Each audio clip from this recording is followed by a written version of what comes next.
So good morning to all of you. Today we are going to discuss about the life processes. Chapter number first of the your class 10 syllabus. आज हम लोग बच्चों बात करने वाले हैं class 10 की लाइफ प्रोसेस के बारे में. ठीक है, तो चलिए स्टार्ट करते हैं. आज का ये लेक्चर 2 घंटे के आसपास का रहेगा, जिसमें आपका ये चैप्टर फिनिश कर दिया जाएगा. ब्रीफली में कन्वर्ट किया जाएगा इसको, और सारे स्लाइड देखो यहाँ पे 86 स्लाइड्स हैं. तो इसको अगर 1 मिनट में एक स्लाइड कवर होती है, 2 मिनट में होती है, तो ऑलमोस्ट 1 घंटे के आसपास आपकी जो है चैप्टर कवर हो जाएगा. ठीक है, तो आज हम लोग बात करने वाले हैं बेटा लाइफ प्रोसेसेस के बारे में. क्या होता है इसके बारे में बात करेंगे, क्या क्या आपके वेटेज हैं चैप्टर के उसके बारे में बात करेंगे. लाइफ प्रोसेसेस वन शॉट, और इसमें कुछ प्रीवियस ईयर क्वेश्चन भी करेंगे लास्ट में. क्या करेंगे? प्रीवियस ईयर क्वेश्चन भी करेंगे लास्ट में. ठीक है, तो चलिए स्टार्ट करते हैं. सबसे पहले देखते हैं लाइफ प्रोसेसेस जो है होता क्या है. देखो, हमारे बॉडी के अंदर जो भी रिएक्शंस होती हैं, जो भी प्रोसेस होती हैं, हमेशा उसको बोलते हैं लाइफ प्रोसेस. जैसे डाइजेशन होता है, न्यूट्रिशन होता है, एक्सक्रेशन होता है, ये सारी चीजें इस चैप्टर में पढ़ना है. ठीक है, तो हमारे लाइफ में जो भी प्रोसेस होती हैं, हमारे जिंदगी के अंदर जो भी प्रोसेस है बॉडी के अंदर, उसको लाइफ प्रोसेस बोलते हैं. ठीक है, इसमें हम लोग बात करने वाले हैं बेटा, इसमें हम लोग क्या बात करने वाले हैं, साइंस कॉन्सेप्ट क्लैरिटी. जो भी चीजें आपको बताई जाएंगी, डिलीवर की जाएंगी, वो एकदम क्लियर क्रिस्टल होगा, क्रिस्टल क्लियर होगा. ठीक है, अच्छे से देखिएगा, आपको अच्छा लगेगा देख करके. ठीक है, इसमें हम लोग हार्ट के बारे में बात करेंगे. आपको पता है हार्ट की जो ये लाइन होती है उसको बोलते हैं ईसीजी लाइन, इलेक्ट्रोकार्डियोग्राफ. इसमें इलेक्ट्रिकल इंपल्स जनरेट होते हैं. ठीक है, अगर मैं बात करूं स्टडी ऑफ हार्ट की, तो बेटा स्टडी ऑफ हार्ट बोलते हैं कार्डियोलॉजी. क्या बोलते हैं? स्टडी ऑफ हार्ट को क्या बोलते हैं? Cardiology. Cardiology, study of heart is known as cardiology. और जो हार्ट के डॉक्टर होते हैं बेटा उसको क्या बोलते हैं? कार्डियोलॉजिस्ट. क्या बोलते हैं? कार्डियोलॉजिस्ट. तो स्टडी ऑफ हार्ट जो होता है बेटा उसको बोलते हैं कार्डियोलॉजिस्ट. इतना याद रखिएगा. कार्डियो का मतलब होता है हार्ट, लॉजी का मतलब स्टडी. तो जब हार्ट की स्टडी करेंगे तो बोलते हैं कार्डियोलॉजी. ठीक, इसमें हम लोग किडनी के बारे में बात करेंगे बेटा. किडनी में एक फिल्ट्रेशन यूनिट होता है जिसको नेफ्रॉन बोलते हैं, उसके बारे में बात करेंगे. तो स्टडी ऑफ किडनी को बोलते हैं नेफ्रोलॉजी. क्या बोलते हैं? नेफ्रोलॉजी. क्या बोलते हैं? नेफ्रो. ये सब टर्म लिख लीजिएगा, nephrology. Study of kidney is known as nephrology. हमारे पास 2 किडनी होती है, एक राइट और एक लेफ्ट. किडनी कैसे फंक्शन करता है, उसके क्या क्या रोल्स होते हैं, उसके बारे में बात करेंगे. किडनी राइट और सेकेंड लेफ्ट लोब होता है, और किडनी जो है नेफ्रोलॉजी के अंदर आता है. जब हम किडनी की स्टडी करते हैं तो क्या बोलेंगे? नेफ्रोलॉजी बेटा. चल देखो, किडनी हमारे पास ऐसा दिखता है, इसमें ऐसा ऐसा स्ट्रक्चर होता है, ये पाइप से जुड़ा होता है, ये क्या चीज होता है, इसमें यूरिन इकट्ठा होता है. इसके बारे में सब डिटेल में बात करने वाले हैं चैप्टर में. ये भी ब्रीफ में बता रहा हूं कि ये चीजें हमें पढ़ना है. देखो, लीवर के बारे में पढ़ेंगे. लीवर का स्टडी जब बोलते हैं, liver study of liver is known as hepatology. ये सारे टर्म आपको याद होने चाहिए. Study of liver is known as hepatology. Hepatic मतलब लीवर होता है, इसलिए हिपैटोलॉजी. और हेपेटाइटिस जब हो जाता है तो लीवर में इन्फेक्शन हो जाता है, हेपेटाइटिस बोलते हैं. लेकिन जब मैं लीवर की स्टडी के बारे में बात करूंगा तो हिपैटोलॉजी. आपको पता है लीवर के 2 लोब होते हैं, एक राइट लोब, एक लेफ्ट लोब.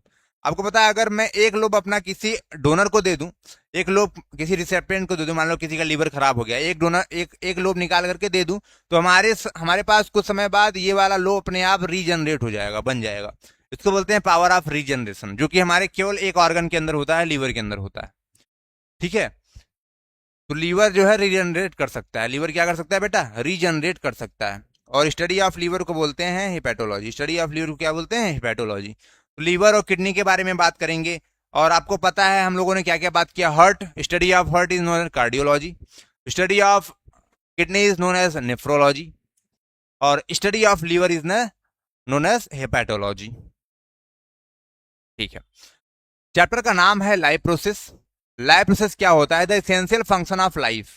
हमारे जीवन में जो एसेंशियल फंक्शन होता है, हमारी बॉडी के अंदर जो एसेंशियल फंक्शन होता है जिससे हम जीवित हैं, जो हमें जिंदा रखे हुए हैं, उसको बोलेंगे लाइफ प्रोसेस. क्या बोलेंगे? Life process. जैसे न्यूट्रिशन की रिक्वायरमेंट होती है, हमें provide energy and nutrient. Nutrition हम लोग पढ़ेंगे, तो न्यूट्रिशन क्या है? लाइफ प्रोसेस है. यहाँ पे देखो लिखा भी है. अगला है बेटा ट्रांसपोर्टेशन. हमारे अंदर ब्लड होता है, ब्लड क्या करता है? सारी चीजों को बॉडी तक पहुंचाता है, ऑक्सीजन को डिलीवर करता है, कार्बन डाइऑक्साइड को बाहर निकालने में मदद करता है। ब्लड से ही तो पूरा फैलता है पूरा सिस्टम। तो ट्रांसपोर्टेशन भी लाइफ प्रोसेस के अंदर आएगा, क्योंकि इससे हम जीवित हैं। अगला है मेटाबॉलिज्म। मेटाबॉलिज्म क्या होता है? जो भी हम चीजें खाते हैं वो बॉडी में पहुंचना चाहिए, एनर्जी मिलना चाहिए, तो उसका यूटिलाइजेशन होना चाहिए। तो ये है लाइफ प्रोसेस, ये भी आएगा। रिप्रोडक्शन की बात करेंगे तो ये भी करना बहुत जरूरी होता है आगे लाइफ को बढ़ाने के लिए। तो reproduction is phenomena life process के अंदर आएगा। नेक्स्ट है एक्सक्रेशन। जो भी हमारे बॉडी के अंदर वेस्ट मटेरियल बचा रहता है उसको बॉडी एक्सक्रेट करती है। एक्सक्रेशन मतलब बाहर निकाल देती है, जैसे स्वेटिंग होना हो गया, कार्बन डाइऑक्साइड बाहर निकालना हो गया, या वेस्टेज जो सॉलिड मटेरियल के फॉर्म में आप, या फिर यूरिन बाहर निकालना हो गया। ठीक है, ये सारी चीजें क्या है बेटा? एक्सक्रेशन के अंदर आएंगे। तो ये भी लाइफ प्रोसेस का एक पार्ट है। रेस्पिरेशन। रेस्पिरेशन क्या होता है बेटा? जब हम ऑक्सीजन लेते हैं तो अंदर जाता है बॉडी के और हमें एनर्जी देता है, ग्लूकोज को ग्लाइकोलाइसिस करता है। इसके बारे में चैप्टर में बात करेंगे। What is the difference between respiration and breathing, actual definition क्या होता है उसके बारे में बात करेंगे। ठीक है, तो ये सारी चीजें आपको जो स्लाइड में दिख रही हैं बेटा, ये लाइफ प्रोसेस है। लाइफ प्रोसेस क्या होता है? वही चीज होता है जो हमारे बॉडी के अंदर होता है। लाइफ प्रोसेस कुछ है नहीं, इसका मतलब जो बॉडी के अंदर हो रहा है। जैसे न्यूट्रिशन, हम खाना खा रहे हैं, उससे हमें न्यूट्रिशन एनर्जी मिल रहा है बेटा। ट्रांसपोर्टेशन क्या? हमारे ब्लड होता है, ब्लड सिस्टम जो होता है ट्रांसपोर्टेशन बोलते हैं उसको। मेटाबॉलिज्म, खाना खा लिए उसका मेटाबॉलिज्म होना चाहिए, आपकी बॉडी में यूज होना चाहिए। एक्सक्रेशन, रेस्पिरेशन, ये सारी चीजें। ठीक, चलो सबसे पहले हमारे सिलेबस में जो लाइफ प्रोसेस में पहला पार्ट है that is the nutrition. Nutrition के बारे में पढ़ेंगे। आपको अगर चीजें दिख नहीं रहा है तो मैं प्रॉपरली समझाऊंगा यहाँ पे, तो आपको समझ में आएगा। कोई घबराने वाली बात नहीं कि आपको नहीं दिख रहा है। ठीक है, चलिए न्यूट्रिशन क्या होता है? Nutrition is the process intake of nutrient. Nutrition कुछ नहीं है, न्यूट्रिएंट को लेना अपने बॉडी के अंदर, इनटेक करना, उसको बोलते हैं न्यूट्रिशन। जैसे क्या क्या हम खाते हैं बेटा? कार्बोहाइड्रेट खाते हैं। कार्बोहाइड्रेट कहाँ होता है? रोटी, चावल, इस सब में कार्बोहाइड्रेट होता है। फैट, फैट क्या होता है? ऑयल, ऑयल भी हम लोग खाते हैं। दया शंकर, हाय हाय बेटा। प्रोटीन, प्रोटीन को कंजम्पशन करते हैं, बिल्कुल। मिनरल्स, पानी जब पीते हो, पोटेशियम आयन, क्लोराइड आयन, या फिर खाना के दौरान भी बहुत सारे आयन्स हमारी बॉडी में जाते हैं जो कि बहुत अच्छा रोल प्ले करते हैं हमारी बॉडी में। विटामिन, विटामिन भी होते हैं। वाटर, ये सारे न्यूट्रिएंट होते हैं, जैसे कार्बोहाइड्रेट, फैट, प्रोटीन, मिनरल और vitamin and water. By an organism as well as the utilization of this nutrients by the organism. Nutrition कुछ नहीं है, न्यूट्रिएंट को लेना और उसको बॉडी में एब्जॉर्ब करके उसका यूटिलाइजेशन करना, उसका उपयोग करना, उसका यूज करना। ठीक, चलो। It is a pivotal biological process that help living beings to obtain their energy from various sources। बोल रहा है न्यूट्रिशन की वजह से ही, न्यूट्रिएंट की वजह से ही हम लोग एनर्जी ले पाते हैं। मान लो आप ऐसा चीज खा रहे हो जिसमें न्यूट्रिएंट है ही नहीं, तो एनर्जी आपको कम मिलेगा। इसलिए जो भी चीजें आप खाओ उसमें न्यूट्रिएंट होने चाहिए। जैसे फ्रूट्स वगैरह में न्यूट्रिएंट अच्छा काफी मात्रा में, दाल, चावल, रोटी, सब्जी, इस सब में न्यूट्रिएंट होता है, हरी सब्जी में।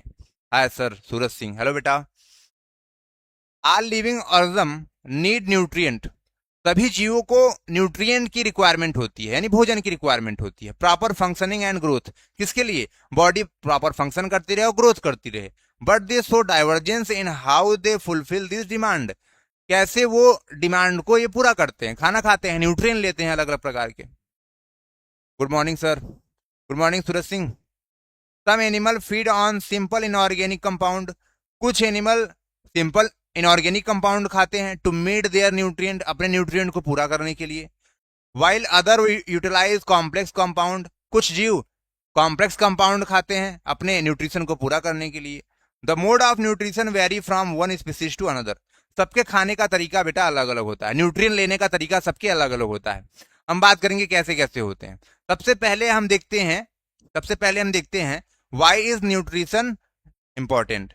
क्यों इंपॉर्टेंट होता है? क्योंकि एनर्जी देता है हमें, energy to work and play, खेलने के लिए।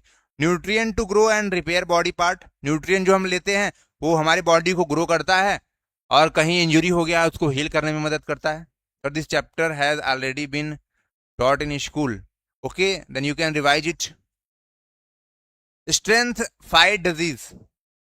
जब हम खाना खाते हैं तो हमारी इम्यूनिटी सिस्टम भी बूस्ट होती है और हमें फाइट करने में मदद होता है। बेटा प्रीवियस ईयर क्वेश्चन कराएंगे, लास्ट में प्रीवियस ईयर क्वेश्चन कराएंगे, और आपने किया है तो अच्छी बात है, थोड़ा सा रिवाइज कर लीजिए बुक खोल करके। ठीक है, चलो नेक्स्ट देखते हैं। Material that provide nutrition that organism are called nutrient. जो भी न्यूट्रिशन के अंदर होता है उसको न्यूट्रिएंट बोलते हैं। जैसे जो भी मटेरियल प्रोवाइड होता है, जैसे कार्बोहाइड्रेट, प्रोटीन, मिनरल्स, विटामिन, ये सब न्यूट्रिएंट है। जैसे कार्बोहाइड्रेट हो गया, प्रोटीन हो गया, and fat are the main nutrient are the called macro nutrient. जो हमें ज्यादा मात्रा में रिक्वायरमेंट होती है बॉडी के अंदर उसको बोलते हैं मैक्रो न्यूट्रिएंट। मैक्रो मतलब ज्यादा, जैसे कार्बोहाइड्रेट ज्यादा खाते हो तुम, प्रोटीन ज्यादा रिक्वायरमेंट होती है बॉडी के, फैट भी ज्यादा थोड़ा सा चाहिए होता है, तो इसको बोलते हैं मैक्रो न्यूट्रिएंट। मैक्रो मतलब MACRO, मैक्रो मतलब ज्यादा होता है। तो जो चीजें हमें ज्यादा रिक्वायरमेंट होती है डेली बेसिस पे उसको बोलते हैं मैक्रो न्यूट्रिएंट। क्या बोलते हैं? मैक्रो न्यूट्रिएंट बोलते हैं। मिनरल्स और vitamin are required in small amount, hence called micro nutrient.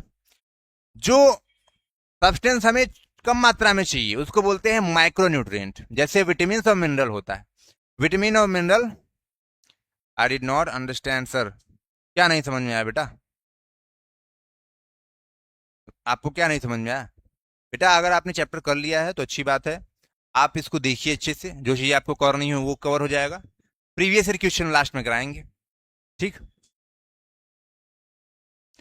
Mode of nutrition, mode of nutrition में क्या होता है? पहला होता है ऑटोट्रॉफिक न्यूट्रिशन, दूसरा होता है हेट्रोट्रॉफिक न्यूट्रिशन। ऑटोट्रॉफिक क्या होते हैं बेटा? जो अपना फूड इनऑर्गेनिक मैटर से ऑर्गेनिक मैटर बना लेते हैं, जो अपना फूड इनऑर्गेनिक से ऑर्गेनिक बना लेते हैं। जैसे प्लांट, प्लांट क्या करता है? कार्बन डाइऑक्साइड लेता है एटमॉस्फेयर से, वाटर जमीन के अंदर से लेता है, और इन द प्रेजेंस ऑफ सनलाइट उसके पत्तियों में खाना बनता है, क्लोरोफिल के प्रेजेंस में ग्रीन होता है क्लोरोफिल, तो इसको बोलते हैं फोटोसिंथेसिस। तो जो प्लांट ग्रीन होते हैं बेटा वो ऑटोट्रॉफिक होते हैं। क्या होते हैं? ऑटोट्रॉफिक। ऑटो मतलब खुद से, ट्रॉफिक मतलब भोजन बना लेना। Autotrophic. Sir please read it. Ritesh Yadav, hello Ritesh ji. तो जो ऑटोट्रॉफिक न्यूट्रिशन है बेटा वो सेल्फ मेड फूड प्लांट करते हैं। और हेट्रोट्रॉफिक का मतलब होता है डिपेंड ऑन अदर, जो दूसरे के ऊपर डिपेंड होते हैं। जैसे हम सब हेट्रोट्रॉफिक में 3 प्रकार के होते हैं। होलोजोइक, होलोजोइक का मतलब जो खाना, जो भोजन ग्रहण करते हैं, जो फूड इंटेक करते हैं अपने माउथ के अंदर, उसको बोलते हैं होलोजोइक। होलोजोइक का मतलब होता है जो फूड इंटेक करते हैं, जैसे गाय, भैंस, बकरी, हम सब हो गए, ये होलोजोइक न्यूट्रिशन होता है। अगला है सेप्रोफाइटिक। सेप्रोफाइटिक का मतलब होता है बेटा जो डेड एंड डीके मैटर पे ग्रो करते हैं, जो सड़े गले पदार्थ पे ग्रो करते हैं, डेड एंड डीके मैटर पे। जैसे मशरूम देखा होगा आप लोगों ने, गंदगी में उगता है डेड एंड डीके मैटर पे। तो जो डेड एंड डीके मैटर को खाते हैं बेटा उसको बोलते हैं सेप्रोफाइटिक। क्या बोलते हैं? Autotrophic are of 2 types. अच्छा बेटा, what is the difference between organic and inorganic? Okay, देखो बेटा, ऑर्गेनिक का मतलब होता है जो भी हम फूड, जैसे ग्लूकोज हो गया, फ्रुक्टोज हो गया, स्टार्च हो गया, ये सब ऑर्गेनिक होता है। इनऑर्गेनिक में क्या है बेटा? कार्बन के ऑक्साइड आएंगे, जैसे कार्बन डाइऑक्साइड हो गया, वाटर, ये इनऑर्गेनिक मैटर है। हम लोग क्या करते हैं? खाना को कुक करते हैं। We cook the food, we not made the food. हम खाना को बना नहीं सकते क्योंकि ऑर्गेनिक ही है वो, उसको हम पकाते हैं, बस पका के खाते हैं। लेकिन प्लांट क्या करता है? इनऑर्गेनिक से कार्बन डाइऑक्साइड वाटर से खाना बना लेता है, यानी ग्लूकोज बना सकता है।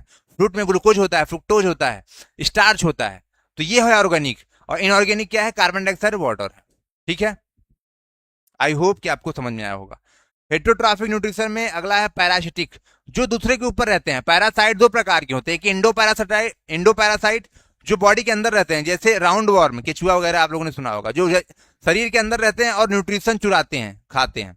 एक होता है एक्टो पैरासाइट जो बॉडी के ऊपर रहता है, जैसे टिक, खटमल हो गया, जुआ हो गया, लीच हो गया, समझ में रहा, जोंक हो गया, तो ये सारा पैरासाइटिक है। पैरासाइट क्या करता है? न्यूट्रिएंट चुराता है। किसका चुराएगा? बड़े ऑर्गेनिज्म का, जिसके ऊपर ग्रो करेगा। ठीक है, आई होप इतना समझ में आएगा। अभी डिटेल में बात करेंगे सारी चीजों के बारे में। देखो, सबसे पहले ऑटोट्रॉफिक न्यूट्रिशन। ये क्या होता है? ऑटो मतलब खुद से, ट्रॉफिक मतलब बनाना न्यूट्रिशन को।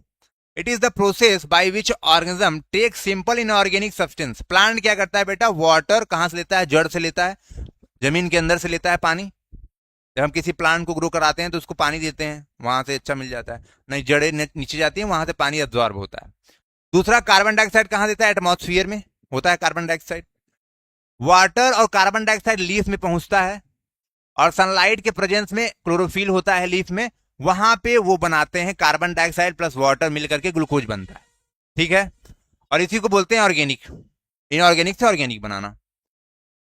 Outside and use them to synthesize organic molecule and them convert them into stored form of energy. और वो उसमें ऑर्गेनिक फॉर्म में, स्टोर्ड फॉर्म में एनर्जी रहता है, जिसको हम खाते हैं तो हमें एनर्जी मिलती है। For example, green plant prepare their food by using carbon dioxide. Green plant क्या करते हैं? कार्बन डाइऑक्साइड लेते हैं, वाटर लेते हैं जमीन के अंदर से। Presence of chlorophyll and sunlight. Chlorophyll इस पत्ती के अंदर होता है, सनलाइट के प्रेजेंस में ये होता है, इसको फोटोसिंथेसिस बोलते हैं। The organism having autotrophic mode of nutrition can make their own food car autotroph. जो जीव अपना खाना खुद बना ले सकते हैं, इनऑर्गेनिक से ऑर्गेनिक में कन्वर्ट कर सकते हैं, उसको बोलते हैं ऑटोट्रॉफ। और इसको बोलते हैं ऑटोट्रॉफिक ऑर्गेनिज्म। ऑटोट्रॉफ क्या होंगे? प्लांट होंगे। और जो ऑटोट्रॉफ करेंगे उसको बोलेंगे autotrophic organism. Hello sir, how are you? Sonu Megh. I am fine बेटा, कैसे हो आप? Why we need food sir?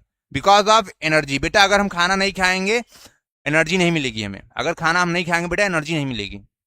मान लो आप बोल रहे हो ना, वाई वी नीड फूड। आप फूड त्याग दो, खाओ ही मत फूड, तो हमें हमारी बॉडी क्या धीरे धीरे कमजोर होती जाएगी। जो जितना स्टोर्ड है एनर्जी वो तो यूज हो जाएगी। 10 दिन में, 20 दिन में देखोगे एकदम कमजोर होते जाएंगे, प्रोटीन वगैरह नहीं रहेगा बॉडी में, एकदम पतली बॉडी हो जाएगी, बीमारी होती जाएगी, विटामिन की कमी हो जाएगी। समझ रहे हो मेरी बातों को? Example, green plant. बेटा ग्रीन प्लांट क्या होते हैं? ऑटोट्रॉफ होते हैं। एंड सम बैक्टीरिया, कुछ बैक्टीरिया भी बना लेते हैं, साइनो बैक्टीरिया बोलते हैं, ग्रीन बैक्टीरिया बोलते हैं। कुछ बैक्टीरिया भी ऑटोट्रॉफ होते हैं, सारे बैक्टीरिया नहीं, कुछ बैक्टीरिया ऑटोट्रॉफ होते हैं, अपना इनऑर्गेनिक से ऑर्गेनिक मैटर बना सकते हैं। ठीक है, चलो बात करते हैं फोटोसिंथेसिस। फोटो मतलब लाइट होता है, सिंथेसिस मतलब फूड को सिंथेसिस करना, लाइट के हेल्प से फूड को सिंथेसिस करना। फोटोसिंथेसिस यही तो है, कार्बन डाइऑक्साइड लिया पत्ती में, वाटर लिया नीचे से, और ये सनलाइट आया, क्लोरोफिल है यहाँ पे बेटा, तो बनेगा क्या? क्या बना? ऑक्सीजन और ग्लूकोज बना। इसी को बोलते हैं फोटोसिंथेसिस। ऑक्सीजन बाहर कर देगा अपना इस्तेमाल करके प्लांट, और ग्लूकोज बेटा फ्रूट में इकट्ठा हो जाएगा और उसको हम तोड़ के खा लेते हैं। Photosynthesis is the process of preparing organic food, carbohydrate combining carbon dioxide and water. Carbon dioxide water मिलता है, और सोलर एनर्जी यूज होता है, यहाँ पे सनलाइट यूज होता है by the chlorophyll pigment. Chlorophyll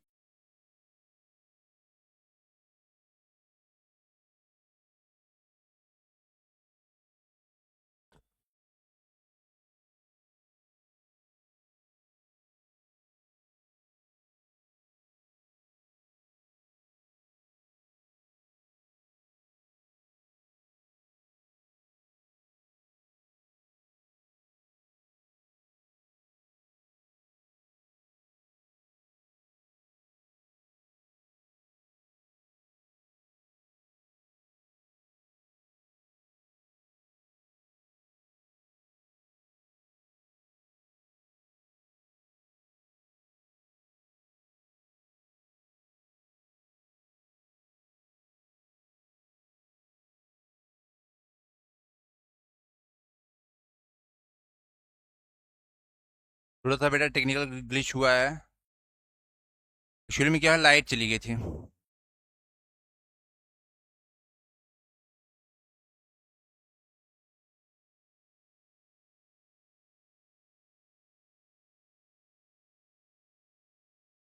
आवाज आ रही है मेरी आपको? हेलो?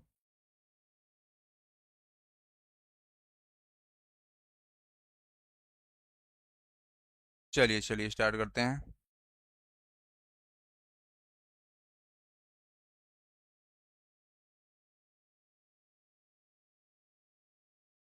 चलो बेटा, तो हम लोगों ने देखा फोटोसिंथेसिस क्या होता है ना। क्या देखा हम लोगों ने? फोटोसिंथेसिस क्या होता है। चलो, the sugar produce in the photosynthesis is stored in the form of starch. जो भी आपको फल में आपको दिखता है बेटा ना, जो भी फल में आपको दिखता है उसको क्या बोलते हैं? स्टार्च बोलते हैं। जो आप फल खाते हो तो उसमें क्या खाते हो? स्टार्च खाते हो। उसमें बहुत सारी एनर्जी होती है, जब हम खाते हैं उसको ग्लूकोज में कन्वर्ट हो जाती है, और हमें बहुत सारी एनर्जी मिलती है। ठीक है,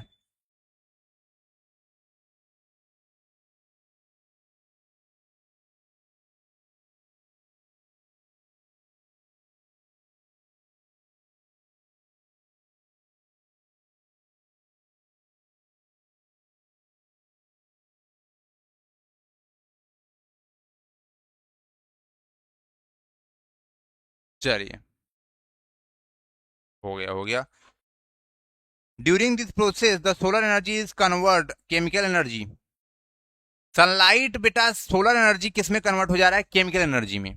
सनलाइट लिया हम लोगों ने, उससे केमिकल बनाया, तो सोलर एनर्जी किस में कन्वर्ट हो गया?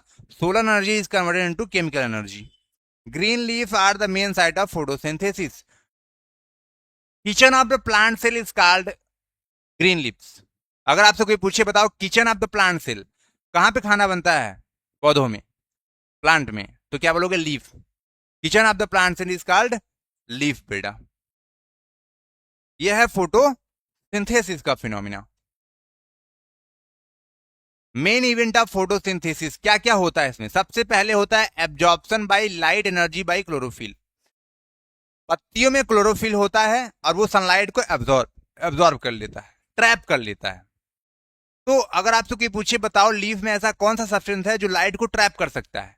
That is the sunlight, that is the chlorophyll. Chlorophyll क्या करता है? एब्जॉर्ब करता है। सबसे पहला क्या होगा? Absorption of light energy by chlorophyll. ये देखो एब्जॉर्प्शन हो रहा है, absorption of light energy by chlorophyll. Chlorophyll क्या करता है? लाइट एनर्जी को एब्जॉर्ब कर लेता है। दूसरा क्या होता है? Conversion of light energy into the chemical energy. Solar energy chemical energy में कन्वर्ट हो जाता है।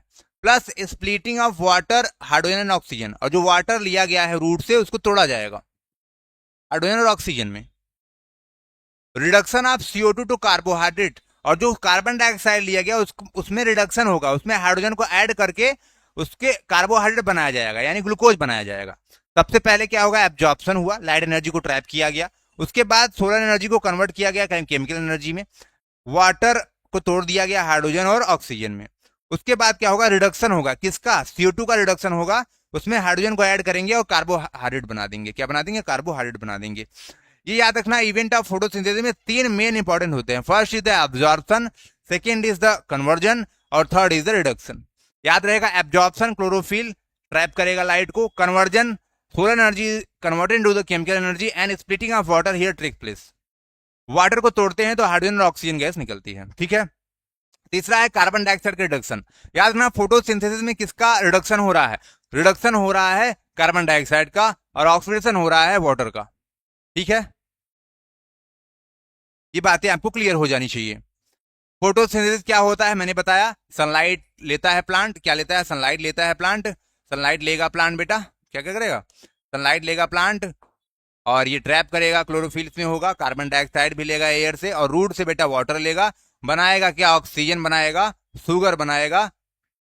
Photosynthesis turn carbon dioxide and water into food and oxygen using. देखो ये रिएक्शन आपको याद रखनी है। ये रिएक्शन क्या याद रखनी है? याद रखनी है, कार्बन डाइऑक्साइड लिया एटमॉस्फेयर से, वाटर लिया रूट से, एरो है, सनलाइट के प्रेजेंस में रिएक्शन हो रहा है, क्लोरोफिल सनलाइट को ट्रैप करता है, और ये कार्बन डाइऑक्साइड कन्वर्ट हो जाता है शुगर में, इसी को बोलते हैं रिडक्शन हो रहा है, और वाटर यहाँ पे ऑक्सीजन बनता है। तो याद रखना क्या क्या बनता है फोटोसिंथेसिस में, क्या क्या बनता है। When carbon dioxide and water react in the presence of sunlight and chlorophyll, then it produce starch, it means glucose and oxygen। ये ऑक्सीजन इसको जितना रिक्वायरमेंट रहेगा वो ले लेगा, बाकी जो बचा रहेगा लीफ के बाहर कर देगा। वो स्टोमेटा होता है, लीफ में छोटे छोटे पोर होते हैं, उससे बाहर कर दिया जाएगा। इसीलिए हम लोग ऑक्सीजन इस्तेमाल करते हैं प्लांट से ही। ठीक है, लाइट थोड़ी सी कम है तो एडजस्ट कीजिएगा, क्योंकि लाइट चली गई है बेटा, अभी आ जाएगी लाइट। ठीक है, site of photosynthesis, site of chloroplast. ध्यान से मेरी बातों को समझना। फोटोसिंथेसिस कहां होता है? फोटोसिंथेसिस पत्तियों में होता है सर, बिल्कुल सही है बेटा। फोटोसिंथेसिस पत्तियों में तो होता है, पत्तियों में कहां? तो पत्तियों में कुछ सेल होती हैं जिसका नाम है मेसोफिल सेल। कौन सी cell? Mesophyll cell. Mesophyll cell में एक सेल ऑर्गेनेल होता है, that is the chloroplast. Chloroplast के अंदर एक पिगमेंट होता है, कलर होता है क्लोरोफिल। तो याद रखिएगा, पत्तियों में एक सेल होता है मेसोफिल सेल, मेसोफिल सेल में एक ऑर्गेनेल होता है, दैट इज द क्लोरोप्लास्ट, और क्लोरोप्लास्ट के अंदर होता है क्लोरोफिल, क्लोरोप्लास्ट के अंदर होता है फोटोसिंथेसिस। याद रखना इसमें। ठीक है, तो याद रखना, साइट ऑफ फोटोसिंथेसिस क्लोरोप्लास्ट के अंदर होता है। फोटोसिंथेसिस कहां होता है? क्लोरोप्लास्ट के अंदर होता है। क्लोरोप्लास्ट कहां पाया जाता है? मेसोफिल सेल के अंदर। Which contain chlorophyll? क्लोरोप्लास्ट के अंदर क्लोरोफिल होता है। ये देखो एक पत्तियां हैं बेटा, ये नीचे के साइड में आपको कुछ छिद्र दिखेंगे, आपको छोटे छोटे पोर दिखेंगे, जिसको हम बोलते हैं स्टोमेटा। देखो स्टोमेटा है। स्टोमेटा क्या होता है? Are pore on the leaves that help in the exchange of gas. छोटे छोटे छेद होते हैं, छोटे छोटे पोर होते हैं पत्तियों में, जो गैस को एक्सचेंज करता है। ऑक्सीजन बाहर भेजता है और कार्बन डाइऑक्साइड को अंदर लेता है, या वाइस वर्सा, जो भी उसको रिक्वायरमेंट होगा। Adarsh Singh, hi sir, hello बेटा। They are mostly found on the under side of the leaf. जो स्टोमेटा होता है लीफ के अंडर साइड में होता है। बाहर क्यों नहीं होता सर? क्योंकि अगर बाहर रहेगा तो सारा पानी उड़ जाएगा फट से। अंदर होता है ताकि थोड़ा सा कम उड़े, काम भी होता रहे।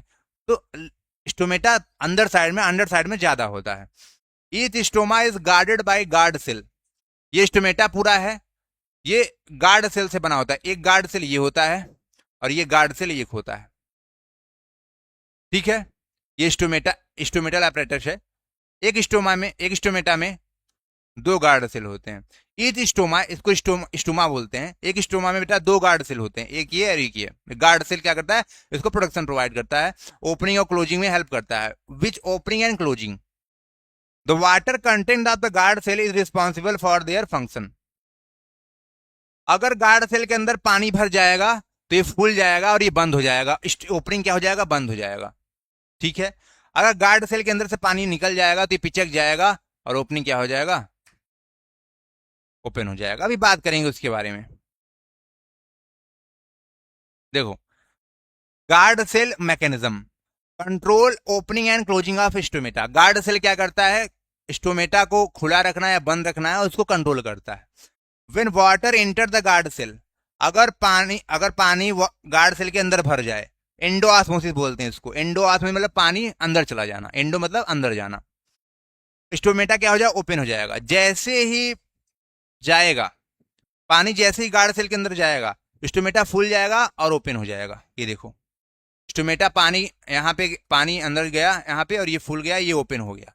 यहाँ पे स्टोमेटा ओपन है, इसका मतलब एंडोऑस्मोसिस हुआ है। पानी बाहर निकल गया, ये पिचक जाएगा और ये ऐसा हो जाएगा। स्टोमेटा यहाँ पे देखो क्लोज हो गया। ये दोनों गार्ड सेल हैं। क्या है? गार्ड सेल हैं। When water out of guard cell, पानी देखो यहाँ पे निकल गया, श्रिंक हो गया, पिचक गया, क्लोज स्टोमेटा। यहाँ पे एक दो ऑस्मोसिस में क्लोज हो जाता है।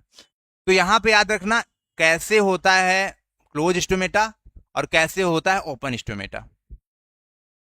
लॉयल लड़का, चलो बेटा। अब यहाँ पे याद रखो,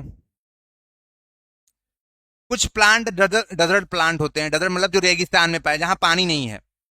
स्टोमेटा दिन में क्या रहता है? क्लोज रहता है, क्योंकि अगर खुला रहेगा तो पानी उड़ जाएगा ना। और नाइट में स्टोमेटा क्या रहता है? ओपन रहता है। नाइट में स्टोमेटा ओपन है तो कार्बन डाइऑक्साइड निकलेगा वहां से। क्लोरोफिल क्या करती है? एब्जॉर्ब एनर्जी करती है, कैप्चर लाइट एनर्जी करती है। तो याद रखिएगा, जो डेजर्ट प्लांट होते हैं उनमें स्टोमेटा दिन के समय में क्लोज रहती है, क्योंकि दिन के समय में अगर ओपन रहेगी बेटा तो क्या होगा? पानी उड़ जाएगा, जो रेगिस्तान में रहते हैं। समझ में आ रहा है? ये याद रखना। स्टोमेटा क्लोज कब होता है?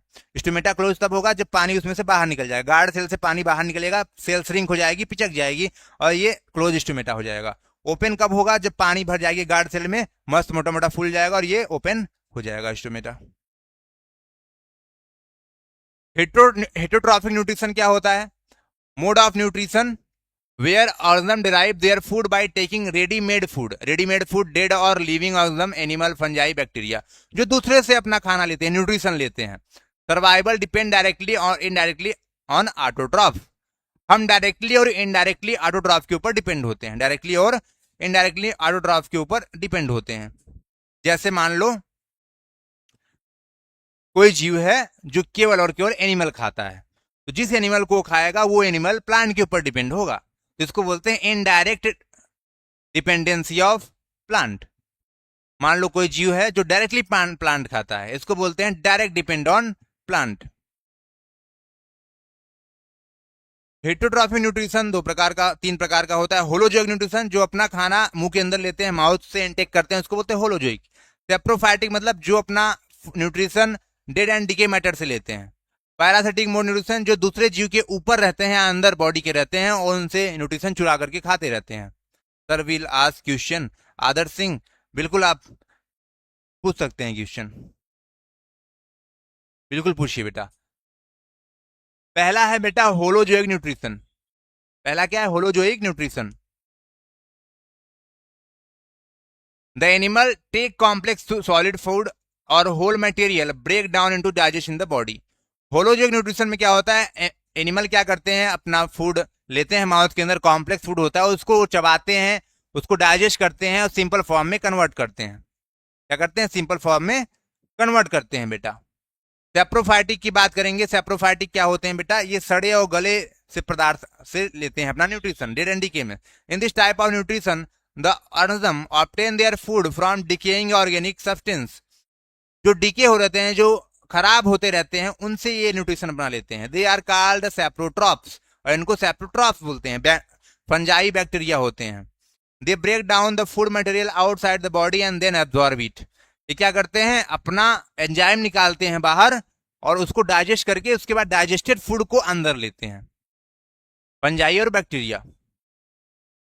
एग्जाम्पल क्या है सेप्रोट्रॉप के, इसके एग्जाम्पल देखो, हर्बीवोर्स हैं, काऊ है, कार्निवोर्स है, लायन है, ये सब मुंह के अंदर अपना खाना लेते हैं। ओमनीवोर्स रैट हो गया, हम लोग भी इसी के अंदर आएंगे। Holozoic, we are holozoic.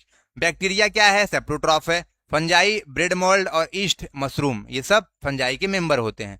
Bread mould bread के ऊपर ग्रो करता है, ईस्ट जो होता है फंजाई होता है, मशरूम भी होता है, डेड एंड डीकेड मैटर पे ग्रो करता है। अगला है पैरासिटिक। पैरासिटिक क्या होता है, mode of nutrition in which organism parasite derive nutrition from other plant and animal host without killing them. बिना होस्ट को मारे, जिसके अंदर रह रहा है पैरासाइट, उसको बिना मारे उसका न्यूट्रिशन चुरा लेना, उसको बोलते हैं बेटा क्या, पैरासिटिक न्यूट्रिशन। जैसे कुसकुटा एक अमरबेल होता है, अमरबेल प्लांट के ऊपर चारों तरफ लपेटा रहता है और वो न्यूट्रिशन लेता है जिस प्लांट पे रहता है, कुसकुटा बोलते हैं, अमरबेल बोलते हैं। टिक, खटमल, लाइस, जुआ, लीच, जोंक, टैपवार्म, टैपवार्म होता है पेट के अंदर पाया जाता है। ये सब क्या करते हैं, देखो कुसकुटा एक्टोपैरासाइट है, टिक ये भी एक्टो, खटमल भाई बाहर रहता है, एक्टोपैरासाइट है। जुआ ये भी एक्टोपैरासाइट है। लीच खून चूसता है, ये भी एक्टोपैरासाइट है। टैप वार्म एंडोपैरासाइट है। राउंड वार्म इंडोपैरासाइट है। ठीक है, ये आपका हो गया ये चीजें। अगला है न्यूट्रिशन इन अमीबा, एनसीईआरटी में दिया गया है।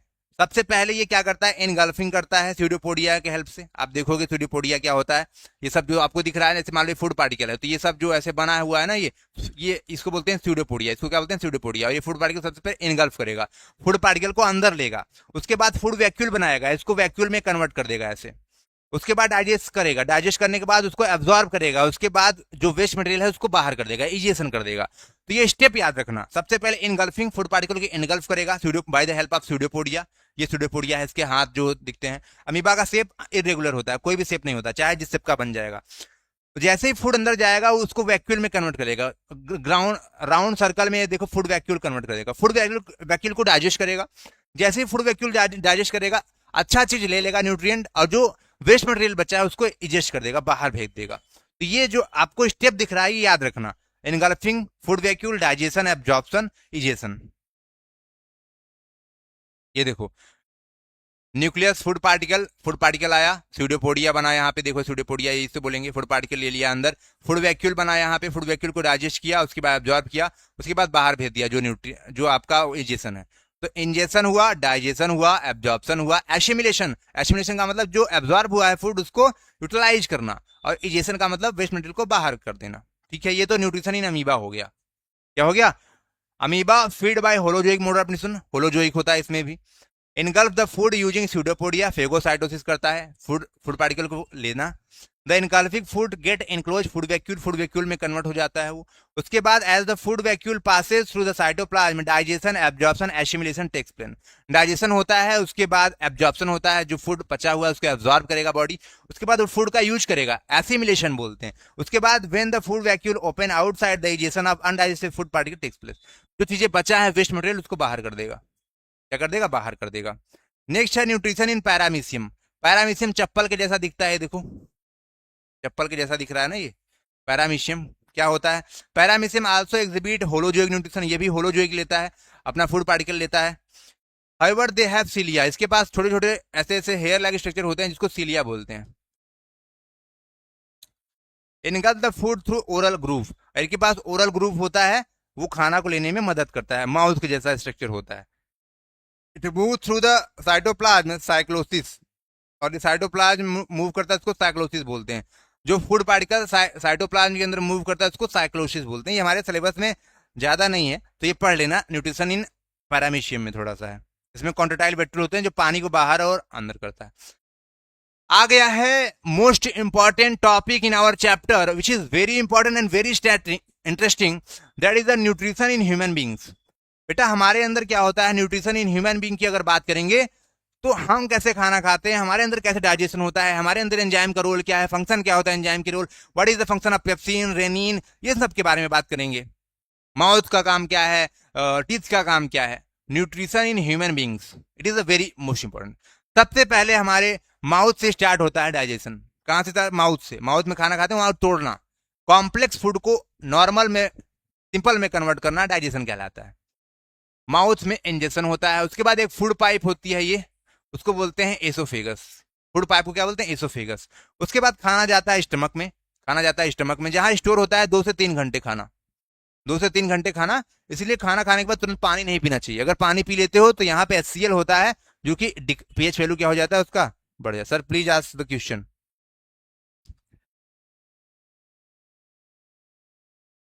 बेटा आप क्वेश्चन पूछिए, मैं लास्ट में क्वेश्चन पूछूंगा प्रीवियस ईयर। स्टमक हो गया बेटा। स्टमक के बाद एक ग्लैंड होता है पैनक्रियाज, यहाँ पे ये दिख रहा है, ये एंजाइम प्रोड्यूस करता है, एंजाइम बात करेंगे। उसके बाद खाना जाता है, ये ड्यूडेनम होता है, यहाँ पे एक ड्यूडेनम होता है, स्मॉल इंटेस्टाइन का पार्ट होता है। उसके बाद जाता है स्मॉल इंटेस्टाइन में, ये देखो एब्जॉर्ब होता है यहाँ पे खाना, एब्जॉर्ब जो भी खाना डाइजेस्ट हो चुका है उसको एब्जॉर्ब करेगा, बॉडी ब्लड में भेजेगा। उसके बाद खाना यहाँ से जाएगा यहाँ पे, जैसे इसको बोलते हैं लार्ज इंटेस्टाइन, क्या बोलेंगे? लार्ज इंटेस्टाइन ये होता है, ये देखो यहाँ पे वाटर एब्जॉर्ब होता है। लीवर क्या करता है? हेल्प डाइजेशन करता है। सबके एक एक करके बात करेंगे। उसके बाद जो खाना पचा हुआ नहीं है, जो वेस्ट मटेरियल है, वो यहाँ पे स्टोर रहता है रेक्टम में, और एनएस के थ्रू, ये ओपनिंग को क्या एनएस बोलते हैं, यहाँ पे से बाहर कर देता है वेस्ट मटेरियल। ठीक है। सबसे पहले क्या हम लोग करते हैं? सबसे पहले इंजेक्शन करते हैं, इनटेक ऑफ फूड इंजेक्शन बोलते हैं। The process of taking food into the body through the mouth, mouth के थ्रू बॉडी को इनटेक करना। Food stay in stomach 3 to 4 hour, very good very good, हाँ सही है। डाइजेशन होता है उसके बाद बेटा, जैसे हम खाना खाया उसके बाद स्टमक में break down of food, stomach क्या करेगा? चर्निंग मूवमेंट करेगा। आपको पता है जब फूड पाइप से खाना जाता है तो एक पेरिस्टाल्टिक, देखो फूड पाइप ऐसे, पाइप ऐसा नहीं है कि यहाँ से ओपन है, ये मस्कुलर में ऐसे बंद होता है। जैसे ही खाना यहाँ पे जाता है फिर ये खुलता है, फिर ये बंद होता है, फिर खुलता है, ऐसे ऐसे मूव करता है फूड पाइप में, एसोफेगस में यहाँ पे। इसको बोलते हैं पेरिस्टाल्टिक मूवमेंट। क्या बोलते हैं? Peristaltic movement. मान लो ये ओपन होता तो खाना ऐसे तुरंत यहाँ से गिरता, डायरेक्ट यहाँ पहुंचता तो झटका लगता हमें, इसीलिए ये मस्कुलर मूवमेंट ऐसे रहता है। या फिर यहाँ से खाना डायरेक्टली यहाँ पहुंच जाता, पाइप होता तो, इसलिए ये बंद रहता है पाइप, ये बंद रहता है। जब यहाँ पे खाना आता है तो ये टच होता है यहाँ पे, और उसके बाद ये खुलता है, फिर उसके बाद आगे बढ़ता है, फिर ऐसे ऐसे मस्कुलर मूवमेंट के खाना आगे बढ़ता है, भोजन आगे बढ़, फूड पार्टिकल आगे बढ़ता है। इसको बोलते हैं पेरिस्टाल्टिक मूवमेंट। क्या बोलते हैं? पेरिस्टाल्टिक मूवमेंट बोलते हैं। Hello sir, NBS life, please reply sir, Nitish हूं। यस बेटा, कैसे हैं? Nutrition is the biological process, जो हम खाना खाते हैं बायोलॉजिकल प्रोसेस है, by which living organism obtain and utilise food to carry out of life process such as growth. जब हम खाना खाते हैं तो ग्रोथ करते हैं, हमारी बॉडी ग्रोथ करती है, रिपेयर करती है, एनर्जी प्रोडक्शन एंड मेंटेनेंस, और हमारी बॉडी मेंटेनेंस करती है। इसीलिए हमें कार्बोहाइड्रेट, फैट, विटामिन, मिनरल्स ये सब खाना चाहिए regular. In human beings nutrition is heterotrophic, जो हम खाना खाते हैं वो हेटरोट्रॉफिक है, यानी दूसरे के ऊपर डिपेंड है। दाल चावल सब्जी सब प्लांट से आ रहे हैं और प्लांट के ऊपर हम डिपेंड हैं, या एनिमल खा रहे हो तो भी डिपेंड हो, हेटरोट्रॉफिक है। स्पेशली होलोजोइक, होलोजोइक का मतलब हो जाए जो अपना खाना अपने माउथ के अंदर लेके जाते हैं और उसको इंटेक करते हैं।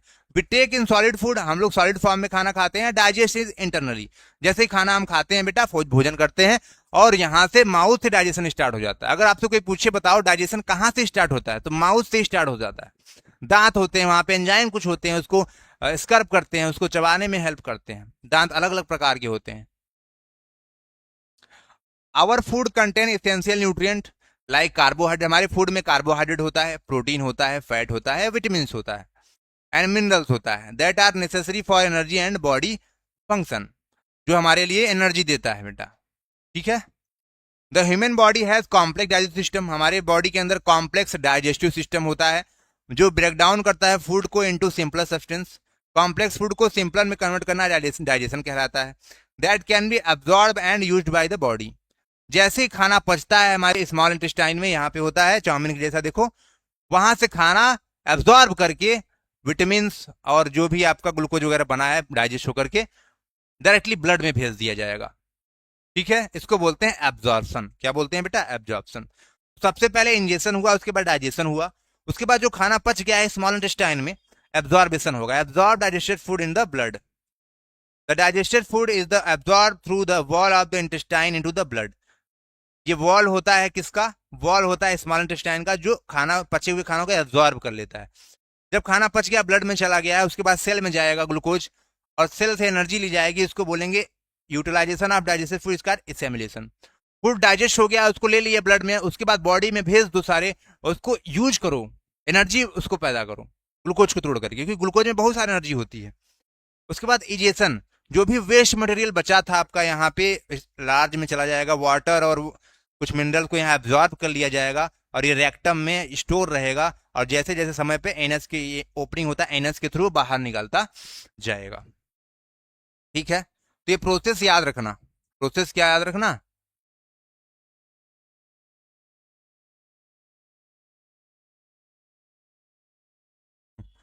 प्रोसेस याद रखना। सबसे पहले injection, digestion, absorption, assimilation, egestion. ठीक है। Structure of human digestive system. The human digestive system comprises of the alimentary canal associated digestive gland।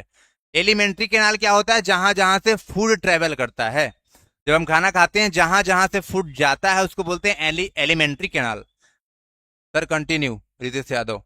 Elementary canal बोलते हैं। और जो एलिमेंट्री कैनाल होता है कुछ ग्लैंड से, डाइजेस्टिव ग्लैंड से अटैच रहता है, जो एंजाइम बनाते हैं और एलिमेंट्री कैनाल में डालते रहते हैं।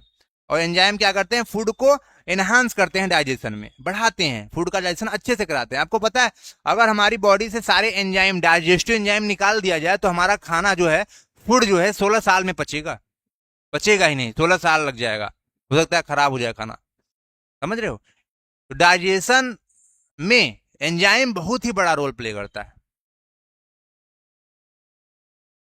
Structure of human digestive system में सबसे पहला है बक्कल कैविटी, माउथ। पहला कहां जाएगा खाना? बक्कल कैविटी में जाएगा, माउथ में जाएगा। उसके बाद फूड पाइप में जाएगा खाना, एसोफेगस में। सबसे पहले बक्कल कैविटी में गया, माउथ में गया, उसके बाद एसोफेगस में, फूड पाइप में गया। यहाँ पेरिस्टाल्टिक मूवमेंट होता है, बताया मैंने, मस्कुलर मूवमेंट से खाना आगे बढ़ता है। उसके बाद स्टमक में जाएगा, उसके बाद स्टमक में खाना गया बेटा। उसके बाद स्मॉल इंटेस्टाइन में जाएगा। ये देखो, ये स्मॉल इंटेस्टाइन का पार्ट है, यहाँ से चाउमीन के जैसा, ये स्मॉल इंटेस्टाइन में जाएगा खाना। स्मॉल इंटेस्टाइन के बाद जो भी यहाँ पे डाइजेस्ट हो जाएगा खाना सारा, स्मॉल इंटेस्टाइन में एब्जॉर्ब भी हो जाएगा। जो वेस्ट मटेरियल बचा है वो खाना कहाँ जाएगा? द अनडाइजेस्टेड फूड जो है वो जाएगा इसमें, यहाँ से ऐसे होता है, ये लार्ज इंटेस्टाइन है और यहाँ से खाना जाते हुए यहाँ स्टोर हो जाएगा। इसको बोलते हैं रेक्टम। जहाँ खाना स्टोर, जो अनडाइजेस्टेड फूड है, वेस्ट मटेरियल है, वो स्टोर जहाँ होता है रेक्टम बोलते हैं उसको। और जो ये ओपनिंग होता है, ये ओपनिंग जो होता है उसको एनस बोलते हैं। क्या बोलते हैं? एनस बोलते हैं। तो उसके बाद लार्ज इंटेस्टाइन में जाएगा, उसके बाद रेक्टम में जाएगा, उसके बाद एनस से बाहर निकल जाएगा खाना। क्लियर? एलिमेंट्री कैनाल क्या होता है बेटा? अ लॉन्ग हॉलो ट्यूब होता है, contain organ through which food actually passes. Food actually pass करता है इससे, लॉन्ग ट्यूब के जैसा होता है। देखो यहाँ पे लॉन्ग ट्यूब जो आपको दिख रहा है, ये सारी ये एलिमेंट्री कैनाल है। एसेसरी ऑर्गन क्या होता है? ऐसी ग्लैंड जो डाइजेस्टिव या फूड को डाइजेस्ट करने में मदद करता है। कौन कौन से हैं? जैसे लीवर है, पैनक्रियाज है, ये सब एसेसरी ऑर्गन होती हैं। Organ that help in digestion but no food actually passes through them. यहाँ पे इनके अंदर फूड नहीं जाएगा, लेकिन ये डाइजेशन कराने में काम करते हैं, कुछ ऐसे सिक्रीशन करते हैं। एलिमेंट्री कैनाल आपको पता है, एलिमेंट्री कैनाल ये आपको दिख ही रहा है सब, 15 मीटर के आसपास होता है। यहां से लेकर के यहां तक का अगर नापोगे ना पूरा, तो 15 मीटर के आसपास रहेगा ये। आई होप ये क्लियर हो गया। चलो आगे चलते हैं। सबसे पहले हम लोग बात करेंगे बक्कल कैविटी के बारे में। The first step of digestion begins here. सबसे पहले यहाँ पे डाइजेशन शुरू होता है। डाइजेशन सबसे पहले शुरू कहाँ होता है? यहीं पे शुरू होता है। Role in digestion, mouth. Mouth क्या करता है? Intake of whole food. Mouth के अंदर हम खाना रखते हैं, इनटेक ऑफ होल फूड, जो भी खाना आप खाते हो माउथ के अंदर रखते हैं सबसे पहले। टीथ, दांत क्या करता है? Chewing and grinding of food. दांत क्या करता है? उस फूड पार्टिकल को छोटे छोटे टुकड़ों में कन्वर्ट कर देता है, चबाने में और ग्राइंड, पीसने में हेल्प करता है दांत, टीथ। टंग क्या करता है बेटा? रोलिंग फूड, फूड को रोल करता है। टेस्टिंग फूड, टेस्ट दिलाता है खाना को। स्वेलिंग, निगलने में हेल्प करता है। पुशिंग डाउन द फूड, चिपचिपा बनाता है क्योंकि उसमें सलाइवा होता है। सलाइवरी ग्लैंड क्या करता है? सलाइवरी ग्लैंड, हमारे पास कुछ ग्लैंड होती है यहाँ पे, 3 जोड़ी 3 पेयर ग्लैंड होती हैं जो सलाइवा बनाती हैं। जो मुंह में जो पानी होता है वो सलाइवा बोलते हैं। वो क्या करता है? सलाइवा स्टार्च को, कॉम्प्लेक्स शुगर को, सलाइवरी माइलेज एक एंजाइम होता है। सलाइवा के अंदर एक एंजाइम होता है। एंजाइम क्या होता है? ऐसा केमिकल जो फूड को डाइजेस्ट कराता है। तो माउथ के अंदर, सलाइवा के अंदर एक एंजाइम होता है, that is the salivary mileage. इसी को टाइलिन बोलते हैं। क्या बोलते हैं? टाइलिन, PTYLENE, स्पेलिंग देख रहे हैं ना? पी तो रहेगा, पी साइलेंट रहता है। टाइलिन बोलते हैं। टाइलिन एंजाइम को ही बोलते हैं सलाइवरी माइलेज। ये करता क्या है? स्टार्च को माल्टोज में कन्वर्ट कर देता है। ये एग्जाम में आया हुआ है क्वेश्चन, एग्जाम में आया हुआ है। क्या क्या आया था sir? Which enzyme found in the saliva?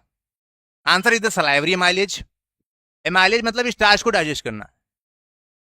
Amylum मतलब होता है स्टार्च, लेज मतलब स्टार्च को डाइजेस्ट करना। स्टार्च को कन्वर्ट किया जाएगा माल्टोज के अंदर, सिंपल शुगर होता है। माल्टोज का फॉर्मूला क्या होता है? C12H22O11, इसीलिए मीठा आने लगता है।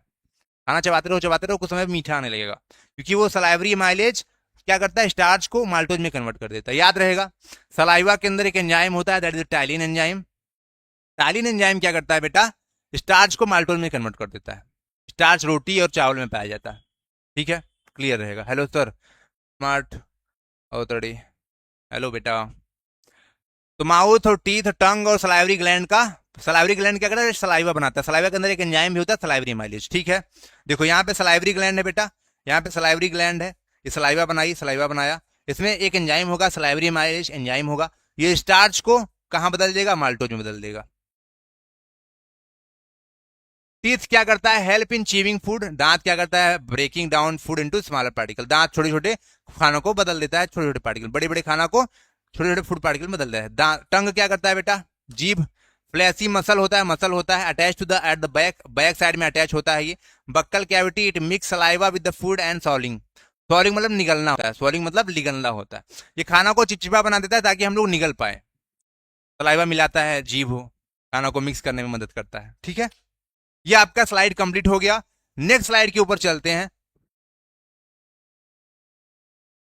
Types of teeth in dental formula. देखो, दांत जो होते हैं वो 4 प्रकार के होते हैं हमारे। दांत जो है incisor, canine, premolar, molar. Incisor जो होता है दांत वो आगे होता है, कैनाइन उसके बगल में, उसके बाद प्रीमोलर, उसके सबसे लास्ट में यहाँ पे जो दांत होता है बेटा, यहाँ पे मोलर होता है। डेंटल फार्मूला अगर पूछेगा बेटा तो याद रखना, डेंटल फार्मूला अगर आपसे पूछेगा तो याद रखना 21 23 डिवाइडेड बाई 21 23 इंटू 2। और यहां पे याद रखना ICP, प्रीमोलर और molar. Incisor, canine, premolar, molar. अगर आपसे कोई पूछिए, डेंटल फार्मूला होगा 21 23 इंटू 2। अगर आपसे कोई पूछे बताओ इंसीजर दांत टोटल कितना होता है, तो 2 से मल्टीप्लाई करो, 2 दूनी 4, 4 ऊपर 4 नीचे। इंसीजर 4 ऊपर 4 नीचे होता है, 8 होता है टोटल। कितना होता है? 8। कैनाइन कितना होता है? 2 1 2, 2 ऊपर 2 नीचे। प्रीमोलर कितना होता है? 2 2 4, 4 ऊपर 4 नीचे। और मोलर कितना होता है? 6 ऊपर और 6 नीचे। इसको जब जोड़ोगे तो 32 दांत आएगा total. Dental formula permanent teeth का है ये, ICPMM 21 23 टोटल 32 टीथ है। टाइप ऑफ टीथ कितने? इंसीजर, कैनाइन, प्रीमोलर और molar. Function of teeth incisor, canine function इसका कटिंग होता है, बाइटिंग होता है। कैनाइन का function tearing and holding food. Premolar का फंक्शन क्रशिंग, ग्राइंडिंग, पीसने में। मोलर का भी ग्राइंडिंग और चीविंग, चबाने में। इंसीजर क्या करता है? फूड को काट देता है। कैनाइन टीयर और फाड़ने में, प्रीमोलर ग्राइंड करने में, मोलर भी ग्राइंड करने में। ये फंक्शन ऑफ टीथ हो गया। ठीक है, चलो। Dental formula of children. Children में एक दांत नहीं होता है, 2102 डिवाइड बाय 2102 इंटू 2। ये डेंटल फार्मूला ऑफ चिल्ड्रेन है।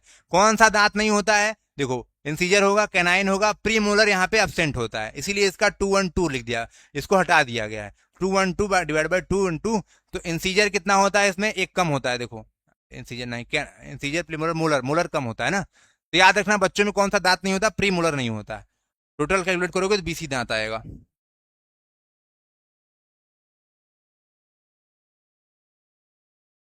Digestive system, know your body. आपको पता होना चाहिए पेरिस्टाल्टिक मूवमेंट क्या होता है। जब खाना जाता है यहाँ पे मसल होते हैं और खाना रिलैक्स करते हुए ऐसे ऐसे मूवमेंट करता है, इसको बोलते हैं एसोफेगस में जो मूवमेंट होते हैं खाना को पहुंचाने के लिए स्टमक में, उसको बोलते हैं बेटा peristaltic movement. Solid food passes through oesophagus, निकला हुआ फूड एसोफेगस से किस फॉर्म में जाता है, पेरिस्टाल्टिक मूवमेंट के फॉर्म में। Food is push down by the movement of wall of food pipe, food pipe travel in the neck and chest, यहां से जाता है, ये देखो माउथ है, ये फूड पाइप है, ये फूड पासेस थ्रू एसोफेगस, उसके बाद स्टमक में जाएगा। स्टमक जे शेप का ऑर्गन होता है, it is a muscular thick wall J shape organ, J shape का है देखो यहाँ पे। Food is churn semi solid, यहाँ फूड को मथा जाता है। गैस्ट्रिक जूस होता है secreted from the wall of stomach, यहाँ से कुछ गैस्ट्रिक जूस निकलता है जो HCl प्लस एंजाइम को बोलते हैं gastric juice. HCl hydrochloric acid plus enzyme को क्या बोलते हैं, गैस्ट्रिक जूस बोलते हैं। एंजाइम क्या करता है, ब्रेक डाउन करता है फूड को। हाइड्रोक्लोरिक एसिड क्या करता है, kill the harmful bacteria, bacteria वगैरह को मार देता है। अगर मैं बात करूं गैस्ट्रिक जूस में क्या क्या होता है, गैस्ट्रिक जूस में पेप्सिन होता है। पेप्सिन क्या करता है, प्रोटीन को पचाता है। पेप्सिन क्या करता है, स्टमक में प्रोटीन को पचाता है। पेप्सिन एसिडिक मीडियम में काम करता है। Enzyme that break down protein, HCl रहेगा तभी काम करेगा पेप्सिन, प्रोटीन को पचाएगा। Pepsin, P for pepsin, P for protein. Next है HCl। HCl क्या करता है, make medium acidic, acidic medium बनाता है ताकि पेप्सिन काम कर सके। म्यूकस क्या होता है, protect inner lining of the stomach, stomach के अंदर साइड में चारों तरफ एक म्यूकस का चिपचिपा लेयर होता है ताकि HCl उसके अफेक्ट ना कर दे, HCl जला ना दे, क्योंकि HCl का पीएच वैल्यू 2 के आसपास होता है, तो जला ना दे इसको, इसलिए काम करता है। और एक एंजाइम छोटे बच्चों में भी होता है, स्टमक चिल्ड्रेन में भी होता है स्टमक में, that is the rennin enzyme. Rennin enzyme क्या करता है, रेनिन एंजाइम मिल्क में जो प्रोटीन होता है केसिन प्रोटीन, उसको डाइजेस्ट कराने में मदद करता है। इसीलिए बच्चों को दूध पिलाया जाता है ताकि अच्छे से डाइजेस्ट हो जाता है। क्यों डाइजेस्ट हो जाता है, क्योंकि उनके अंदर एक एंजाइम होता है दैट इज द रेनिन। और जब जैसे जैसे बड़े होते हैं हम लोग तो रेनिन एंजाइम कम होने लगता है, इसीलिए दूध किसी किसी को नहीं पचता है। और जिसको पच जा रहा है उसमें पेप्सिन की मात्रा ज्यादा है, तो पेप्सिन पचा ले रहा है थोड़ा सा, ठीक है। पेप्सिन प्रोटीन पचाता है, म्यूकस लेयर होता है चारों तरफ, HCl एसिडिक मीडियम बनाता है और कुछ बैक्टीरिया को भी मारता है, और रेनिन छोटे बच्चों में पाया जाता है जो मिल्क प्रोटीन को पचाता है। इंपॉर्टेंट डाइजेस्टिव ग्लैंड के बारे में बात करेंगे तो लीवर है। Liver is the largest organ in the human body, हमारे बॉडी में सबसे लार्जेस्ट जो ऑर्गन होता है उसको बोलते हैं liver. The liver is manufactured bile, liver क्या बनाता है, बाइल बनाता है, bile juice, which get store in the gall bladder. ये लीवर है बेटा, लीवर क्या बनाता है आपको पता है, ये गॉल ब्लडर है, ये गॉल ब्लडर है, इसमें लीवर बाइल बनाता है, बाइल जाकर यहीं स्टोर रहता है। जब बाइल की जरूरत पड़ती है इस डक्ट से निकलता है, कॉमन बाइल डक्ट से, और ये बाइल बाइल जूस क्या करता है, फैट को इमल्सिफाई करता है। चलो नहीं, हेलो सर, हेलो बेटा, बाइल क्या करता है बेटा, फैट को इमल्सिफाई करता है, फैट को छोटे छोटे ड्रॉपलेट में कन्वर्ट कर देगा, इसको बोलते हैं इमल्सिफिकेशन ऑफ फैट। तो बाइल कोई एंजाइम नहीं है, बाइल जूस कोई एंजाइम नहीं है। बाइल को कौन बनाता है, बाइल जूस को कौन बनाता है, लीवर बनाता है। स्टोर कहां करता है, गॉल ब्लडर में स्टोर करता है।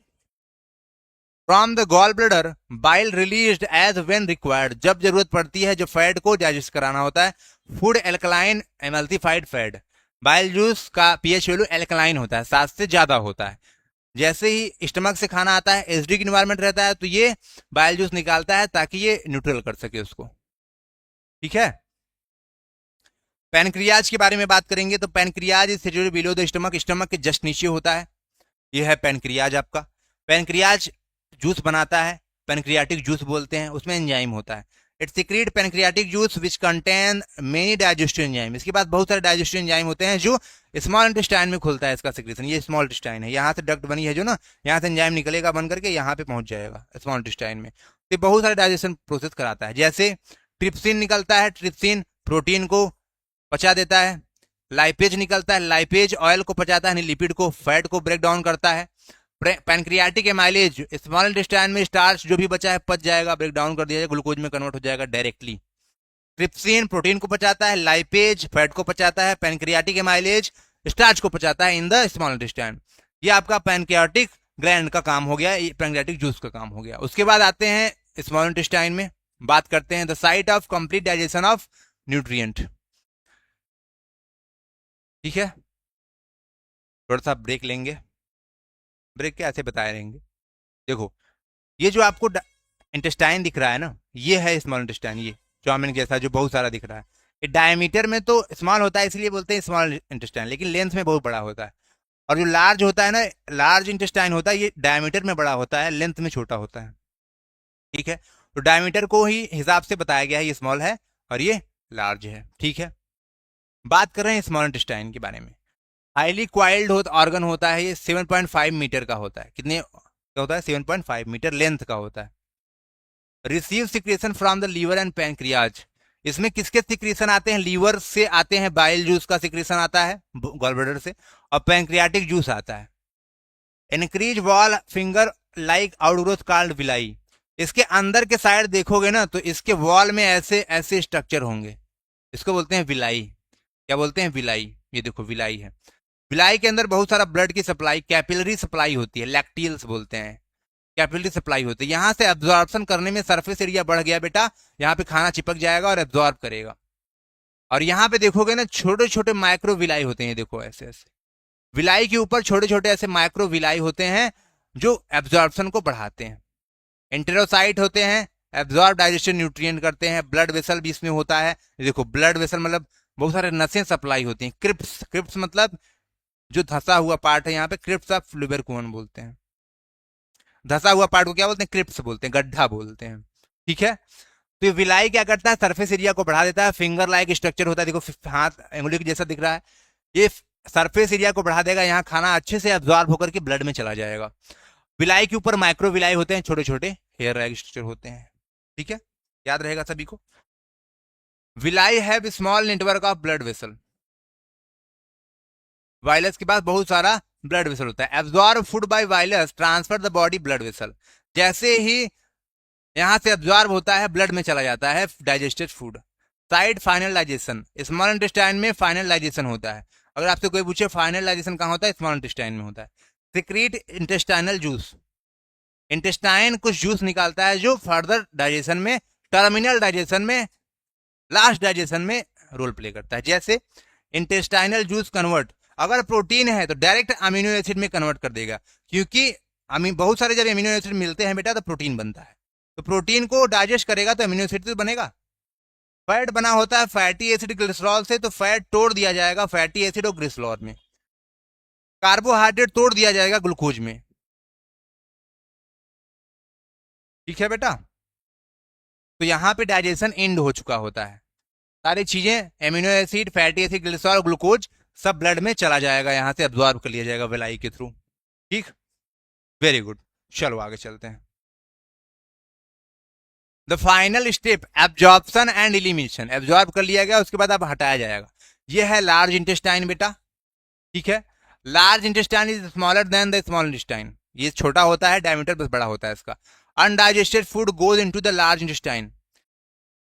यहाँ पे अनडाइजेस्टेड फूड जाएगा और यहाँ पे स्टोर रहेगा, रेक्टम में स्टोर रहता है, और ये एनस होता है, एनस ओपन होता है, एनस से ही हम इसको बाहर निकालते हैं। ठीक है, remember absorption of water and salt make the waste solid egestion help in keeping our body clean and healthy.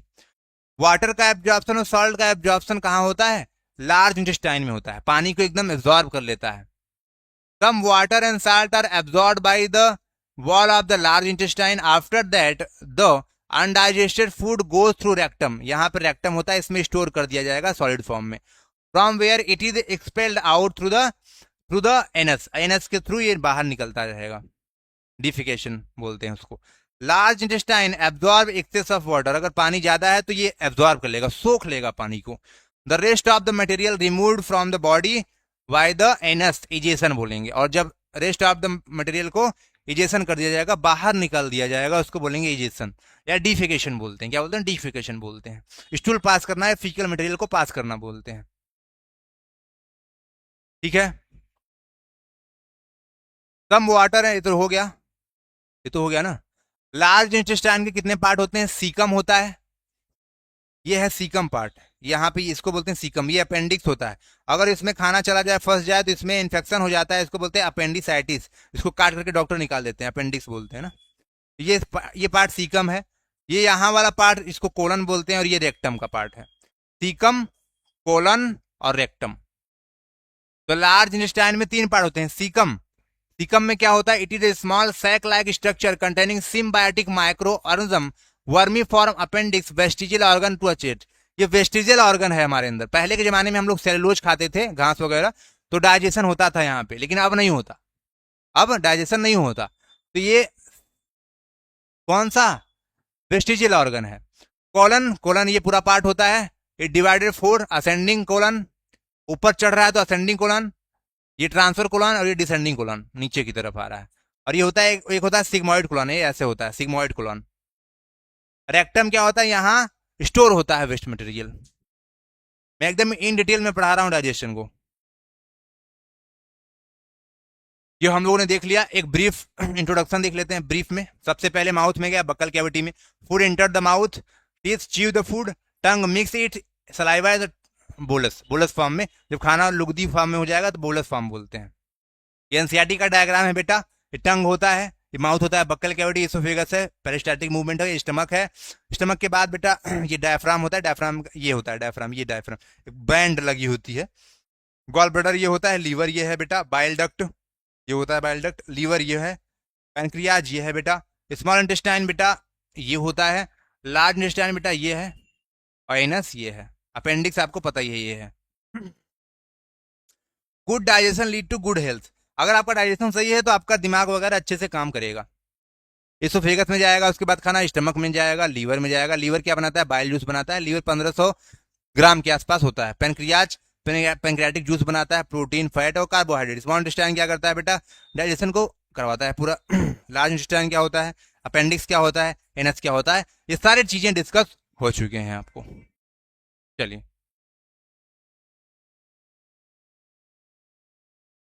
बात करते हैं रेस्पिरेशन। अगला टॉपिक आ गया respiration, the process of that keep us alive. देखो रेस्पिरेशन अगला टॉपिक ही है। अब देखो ऑक्सीजन कहाँ पहुंच गया बेटा?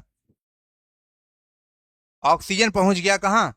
ब्लड में। क्योंकि हमने जब सांस लिया तो ऑक्सीजन लंग्स में जाएगा, उसके बाद ब्लड में जाएगा। और ग्लूकोज भी कहाँ पहुंच गया? ब्लड में। अब ग्लूकोज और ऑक्सीजन को बॉडी के हर एक सेल में भेज दिया जाएगा। ग्लूकोज और बॉडी के हर एक सेल में भेज दिया जाएगा, और वहां पे होगा खेल शुरू। वहां पे होगा खेल शुरू। ग्लूकोज को तोड़ा जाएगा। ग्लूकोज क्या किया जाएगा? तोड़ा जाएगा। इसको बोलते हैं ग्लाइकोलाइसिस। ग्लूकोज को तोड़ना क्या बोलते हैं? ग्लाइकोलाइसिस बोलते हैं। सबसे पहले देखें रेस्पिरेशन क्या होता है। Respiration is the process by which cell break down glucose to release energy in the form of ATP. Respiration ये नहीं बोल रहा है सांस लेना होता है। रेस्पिरेशन ये होता है, respiration is the process by which cell break down glucose to release, glucose को तोड़ना सेल के अंदर और उसे एनर्जी निकालना, ये होता है रेस्पिरेशन। ग्लूकोज है, ऑक्सीजन के प्रेजेंस में गया, इन सेल माइटोकॉन्ड्रिया में एनर्जी निकाला गया। यहाँ पे 38 एटीपी बनता है, एडेनोसिन ट्राइफॉस्फेट का। Glucose plus oxygen, carbon dioxide, water और energy. Energy currency of cell. अगर बॉडी को एनर्जी लेना है तो किस फॉर्म में पैसे खर्च करेगी? एटीपी के फॉर्म में, एडेनोसिन ट्राइफॉस्फेट के फॉर्म में, energy currency of the cell. अब बात करते हैं respiration is the metabolic process. ये अंदर होती है बॉडी के, इसे मेटाबॉलिक प्रोसेस बोलते हैं। Occurs in all living organism, सभी जीव के अंदर होती है जिसको एनर्जी चाहिए, चाहे प्लांट हो चाहे एनिमल हो। यानी प्लांट को भी ऑक्सीजन की रिक्वायरमेंट होगी, तभी तो वो ऑक्सीजन ले लेता है कुछ और तभी कुछ देता है, क्योंकि वो ऑक्सीजन खुद बनाता है। हम लोग ऑक्सीजन नहीं बना पाते, तो ऑक्सीजन कहाँ से लेते हैं? एनवायरमेंट से लेते हैं। तो रेस्पिरेशन क्या होता है? एक मेटाबॉलिक प्रोसेस है। सर मेटाबॉलिक प्रोसेस क्या होता है? बॉडी के अंदर जो भी केमिकल रिएक्शन होते हैं उसको बोलते हैं मेटाबॉलिज्म। बॉडी के अंदर जो भी केमिकल रिएक्शन होते हैं उसको क्या बोलते हैं? मेटाबॉलिज्म बोलते हैं। It is a biochemical process that occur within a cell of organism. ये सेल के अंदर होता है। रेस्पिरेशन क्या होता है? सेल के अंदर होता है। सेल के अंदर ग्लूकोज पहुंच गया साइटोप्लाज्म में और ऑक्सीजन पहुंच गया। सबसे पहले ग्लूकोज को तोड़ा जाएगा। ग्लूकोज को तोड़ना इन the presence of cytoplasm, the breakdown of glucose molecule in the presence of cytoplasm is called glycolysis. Glyco मतलब ग्लूकोज, लाइसिस मतलब तोड़ना, तो ग्लाइकोलाइसिस मतलब ग्लूकोज को तोड़ना। In the process energy ATP adenosine triphosphate is produce by the breakdown of glucose. जब glucose को तोड़ा जाता है बेटा तो 38 एटीपी मिलता है, एडेनोसिन ट्राइफॉस्फेट 38 मिलता है। Cell perform various function. Every living species जो जीवित हैं, सिंगल सेल्ड ऑर्गेनिज्म, चाहे सिंगल हो चाहे डोमिनेट मल्टी सेलुलर हो, परफॉर्म रेस्पिरेशन, उनको रेस्पिरेशन करना ही होगा। रेस्पिरेशन करने के लिए हमारे पास एक ऑर्गन होता है जिसको बोलते हैं लंग्स। ऑक्सीजन को प्रॉपर भेजते रहने के लिए हमारे पास लंग्स होना है। अगर लंग्स ही नहीं रहेगा तो क्या रेस्पिरेशन कर पाएंगे? ऑक्सीजन ही नहीं जाएगा जब सेल में तो क्या ग्लूकोज को तोड़ेंगे? ठीक है, तो हमारे पास इसलिए रेस्पिरेशन के लिए हमारे पास रेस्पिरेटरी ऑर्गन होता है, लंग्स होता है। सबसे पहले नोज से जाता है, नोज में सांस गया, air entered through nose, nose से गया। उसके बाद नजल कैविटी होता है, ये नजल कैविटी में नाक का जो होता है। उसके बाद फेरिंग्स होता है, यहाँ वाला पार्ट फेरिंग्स बोलते हैं, पासेस एयर एंड फूड। उसके बाद लैरिंग्स होता है, वॉइस बॉक्स जहां से हम बोल पाते हैं, लैरिंग्स वॉइस बॉक्स प्रोड्यूस साउंड जो प्रोड्यूस करता है। उसके बाद विंड पाइप होता है, जहां से हवा जाती है, ये विंड पाइप। ट्रैकिया बोलते हैं उसको, क्या बोलते हैं? Trachea, windpipe carry air to the bronchi, और ये दो भागों में बढ़ जाता है ब्रोंकाई। ट्रैकिया दो भागों में बढ़ने को क्या बोलते हैं? ब्रोंकाई बोलते हैं। ब्रोंकाई यहाँ पे आया, ब्रोंकाई फिर कन्वर्ट होता है और सारे पार्ट में, ब्रोंक्यूल में। उसके बाद ब्रोंक्यूल लास्ट में बलून जैसा स्ट्रक्चर बनाता है बहुत सारा, उसको बोलते हैं एल्विलाई। क्या बोलते हैं? एल्विलाई। क्या बोलते हैं बेटा? एल्विलाई। ठीक है, तो सबसे पहले हम लोगों ने क्या क्या देखा, मैं रिवाइज करा रहा हूँ, फटाफट देखिए। सबसे पहले स्लाइड को देखिए आप लोग। नोज, नोज के बाद कहाँ गया बेटा? नोज के बाद नजल कैविटी, नजल कैविटी के बाद फेरिंग्स, फेरिंग्स के बाद बेटा देखिए, फेरिंग्स के बाद लैरिंग्स, लैरिंग्स के बाद ट्रैकिया, विंड पाइप बोलते हैं ट्रैकिया को, और ट्रैकिया के बाद ब्रोंकाई, और ब्रोंकाई के बाद ब्रोंक्यूल्स। ब्रोंक्यूल में लास्ट बहुत सारे बलून गुब्बारे जैसा स्ट्रक्चर देखते हैं, ग्रेप्स फ्लैग स्ट्रक्चर, एविलाई। यहां पे ऑक्सीजन का एक्सचेंज होता है, साइट ऑफ गैस एक्सचेंज। ठीक है, क्लियर रहेगा सभी को? आई होप आपको क्लियर रहेगा। चलिए आगे चला जाए, ये क्लियर हो गया आपका। चलिए बेटा,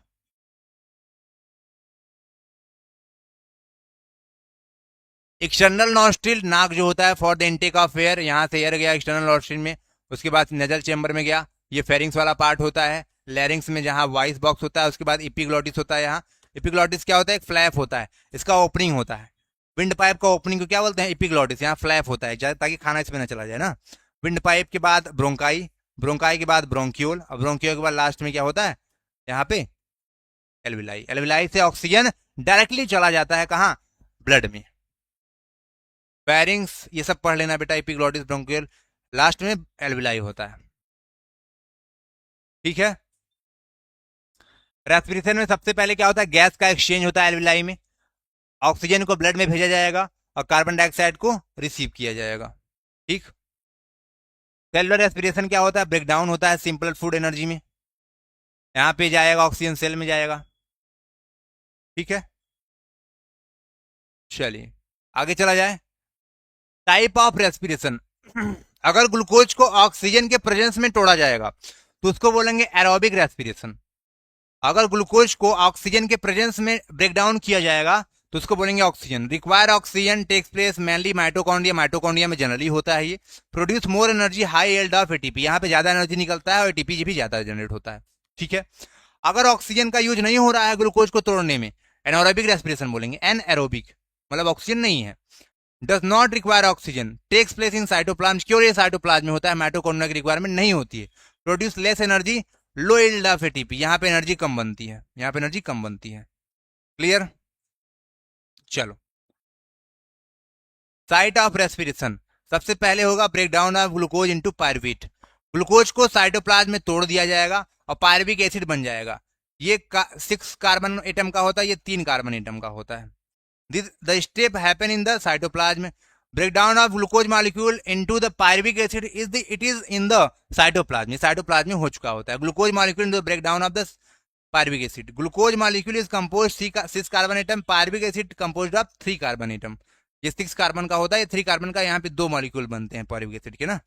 fat of pyruvic acid further breaking down pyruvic acid.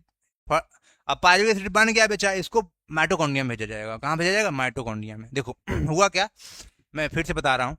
देखो, सबसे पहले ग्लूकोज गया सेल में, ठीक है, साइटोप्लाज्म पहुंच गया। अब वहां पे ना ग्लूकोज को ऑक्सीजन नहीं है तो कोई दिक्कत नहीं है, अभी ऑक्सीजन अभी नहीं चाहिए, ऑक्सीजन माइटोकॉन्ड्रिया में चाहिए होता है। ग्लूकोज को क्या करेगा ना, साइटोप्लाज्म में तोड़ा जाएगा, ग्लूकोज को तोड़ करके पायरुविक एसिड में बदल दिया जाएगा। ग्लूकोज में 6 कार्बन के एटम होते हैं, लेकिन पायरुविक एसिड को जब तोड़ा जाएगा तो 3 कार्बन के एटम होंगे। अब इसको 6 कार्बन एटम था तो 2 मॉलिक्यूल बनते हैं पायरुविक एसिड के। अब पायरुविक एसिड को तोड़ना इन the presence of cytoplasm is called glycolysis. अब पायरुविक एसिड को भेजा जाएगा माइटोकॉन्ड्रिया में। अब माइटोकॉन्ड्रिया में जैसे ही पायरुविक एसिड पहुंचेगा वहां पे ऑक्सीजन जाएगा और वहां पे फर्दर पायरुविक एसिड को तोड़ा जाएगा, वहां पे जो एनर्जी बनेगी वो एटीपी बनेगा। ठीक है, ये मैं बोलना चाह रहा था। Respiration is out of 2 types, aerobic oxygen है तो एरोबिक, ऑक्सीजन नहीं है तो एनएरोबिक। ऑक्सीजन ज्यादा होगा तो मिलेगा भैया। देखो ग्लूकोज को तोड़ दिया गया, 6 कार्बन मॉलिक्यूल में पायरुविक एसिड बना। अभी अब यहाँ पे एनर्जी मिलता है सिर्फ 2 एटीपी, सिर्फ 2 एटीपी, बहुत कम एनर्जी मिलता है, ऑक्सीजन है ही नहीं। अब यहाँ पे पायरुविक एसिड बेटा अगर ऑक्सीजन नहीं है, ईस्ट में जा रहा है, ईस्ट में ऑक्सीजन नहीं है मान लो, इन ईस्ट में, तो बनेगा इथेनॉल, कार्बन डाइऑक्साइड और एनर्जी बनेगा 2 एटीपी। अगर मान लो लैक ऑफ ऑक्सीजन है, हमारे मसल सेल में जाएगा तो बनेगा लैक्टिक एसिड, एनर्जी और 3 कार्बन के मॉलिक्यूल, लैक्टिक एसिड भी 3 कार्बन का रहता है। अगर ऑक्सीजन है, प्रेजेंस ऑफ ऑक्सीजन, तो ये माइटोकॉन्ड्रिया में होगा। ये मसल सेल में हो रहा है, ये इनिस्ट में हो रहा है, लेकिन अगर ऑक्सीजन है तो ये माइटोकॉन्ड्रिया में होगा। बनेगा क्या, कार्बन डाइऑक्साइड, वाटर, एनर्जी। यहाँ पे सबसे ज्यादा एनर्जी बनेगा 38 एटीपी। एनसीईआरटी का ही फ्लो चार्ट है, मैं एक बार फिर से इसको समझाने की कोशिश करता हूं। ग्लूकोज गया साइटोप्लाज्म में, ग्लूकोज को तोड़ दिया गया, पायरुवेट या पायरुविक एसिड में सेम होता है, पायरुवेट या पायरुविक एसिड सेम होता है। अगर पायरुविक एसिड बना है और यहाँ पे ईस्ट में ये चीज हो रहा है, ईस्ट में ऑक्सीजन नहीं है, तो बनेगा इथेनॉल। यहाँ पे शराब बनाने के लिए ईस्ट का इस्तेमाल किया जाता है। ईस्ट क्या है, फंजाई है, सिंगुलर होता है, सिंगल सेल होता है। और कार्बन डाइऑक्साइड गैस बनती है, ब्रेड वगैरह में देखोगे ना, ब्रेड में छोटे छोटे छेद होते हैं, और ब्रेड एल्कोहलिक होता है, थोड़ा थोड़ा अच्छा लगता है खाने में, और एनर्जी निकलता है ना, एनर्जी कम निकलेगी क्योंकि ऑक्सीजन नहीं है। ये तो ईस्ट में हो गया। अगर पायरुविक एसिड गया, लैक ऑफ ऑक्सीजन है, मसल में हो रहा है, दौड़ रहे हो तुम, वहां पे ऑक्सीजन कम है, ऑक्सीजन लैक ऑफ है, एकदम ऑक्सीजन नहीं है ऑक्सीजन, लैक ऑफ ऑक्सीजन है, तो लैक्टिक एसिड एनर्जी बनेगा। अगर मान लो ग्लूकोज और पायरुविक एसिड टूट गया, उसके बाद पायरुविक एसिड को ले जाया गया माइटोकॉन्ड्रिया में, वहां ऑक्सीजन भी है, तो बनेगा कार्बन डाइऑक्साइड, वाटर और एनर्जी। यहाँ पे एनर्जी 38 एटीपी बनता है। कितना बनता है, 38 एटीपी। अब यहाँ पे मैं कुछ दिखाना चाह रहा हूँ, देखो यहाँ पे इन शॉर्ट में ग्लूकोज था, पायरुवेट बना। अगर ऑक्सीजन नहीं है, ईस्ट में हो रहा है, इथेनॉल कार्बन से एनर्जी बन गया। अगर ऑक्सीजन नहीं है, मसल लैक ऑफ ऑक्सीजन है, मसल में हो रहा है, लैक्टिक एसिड बनेगा, एनर्जी बनेगा। ऑक्सीजन प्रेजेंट है तो माइटोकॉन्ड्रिया में कार्बन डाइऑक्साइड, वाटर और एनर्जी बनेगा। Sir what is the pleura बता रहे हैं। देखो बेटा, प्लूरा क्या होता है, लंग्स के ऊपर एक लेयरिंग होती है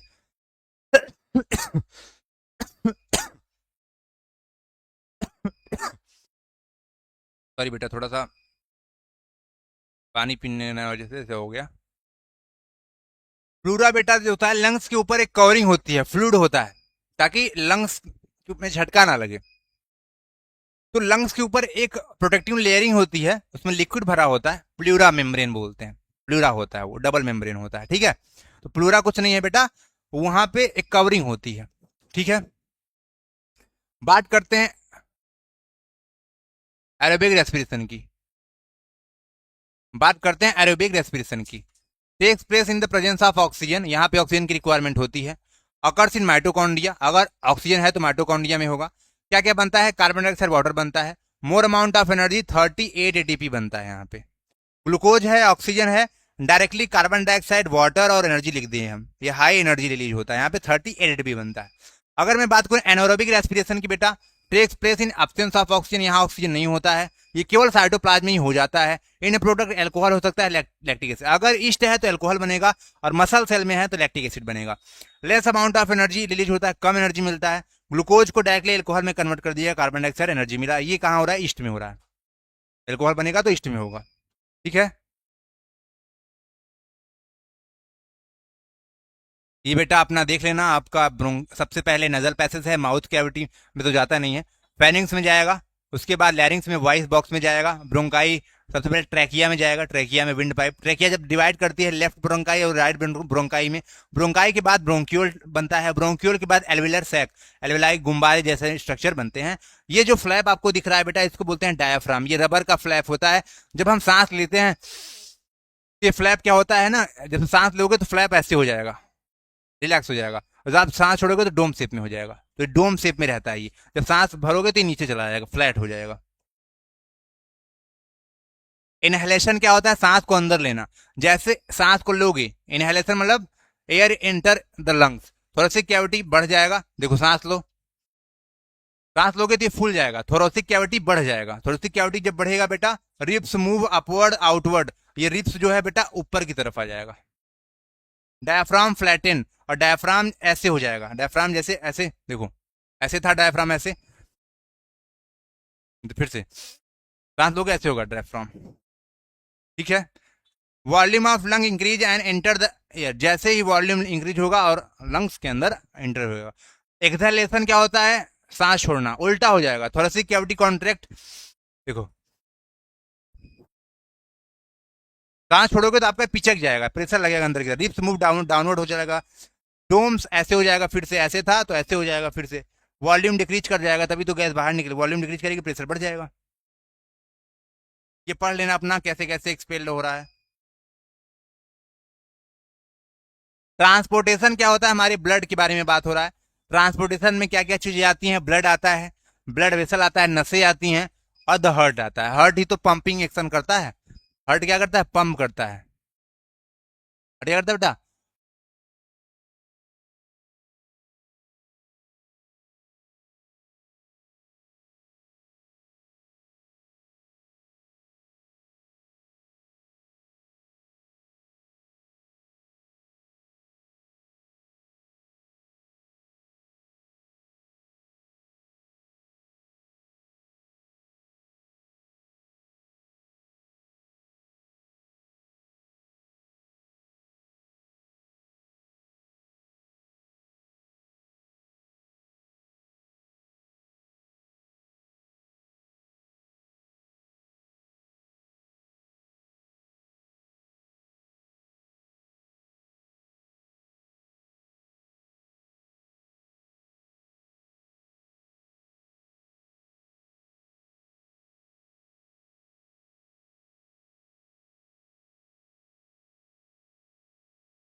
चलो भाई, थोड़ा सा लाइट कट गई थी। चलो अब यहां से फिर से स्टार्ट करते हैं बेटा, ठीक है। चलिए, all living organism need a few necessary component like air, water and food for their survival। हमें जीवित रहने के लिए वायु, एयर, वाटर और फूड की रिक्वायरमेंट होती है। On a regular basis animal ensure this element by breathing, drinking and eating. और ये कैसे कर पाते हैं हम लोग? कैसे कर पाते हैं? ब्रीथिंग से, ड्रिंकिंग से और ईटिंग से। खाना खाते हैं, पानी पीते हैं, सांस लेते हैं। Their required element are transported to their body cell and tissue by transportation system. हमारे पूरे बॉडी में जो न्यूट्रिएंट को पहुंचाता है, ऑक्सीजन को डिलीवरी कराता है, वो क्यों हो पाता है? Because of the blood. Transportation system होता है हमारी बॉडी में। नसें फैली हुई हैं, पाइप फैला हुआ है, जो भी चीजें हम खाते हैं सारा ब्लड के अंदर जाता है और ब्लड पूरी बॉडी में पहुंचा देता है, ब्रेन तक पहुंच जाता है चीजें। Trans in plant the vascular tissue is responsible for transporting the substance. Plant के अंदर जाइलम फ्लोएम पाइप होता है। जाइलम वाटर को कंडक्ट कराता है और फ्लोएम फूड को कंडक्ट कराता है। प्लांट के अंदर अलग पाइप होता है, लेकिन हमारे अंदर वेल वैस्कुलर पाइप होता है। हमारे अंदर ब्लड होता है, ब्लड सिस्टम होता है।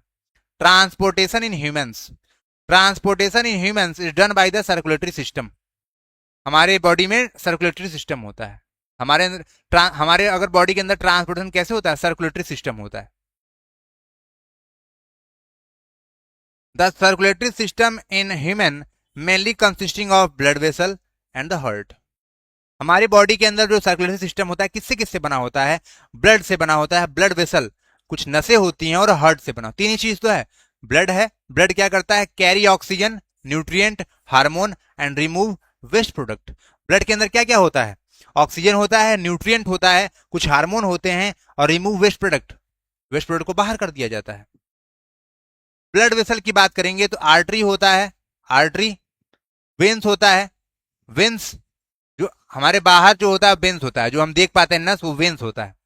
कैपिलरी छोटे छोटे हेयर लाइक स्ट्रक्चर, बहुत डायमीटर छोटा होता है, कैपिलरी बोलते हैं।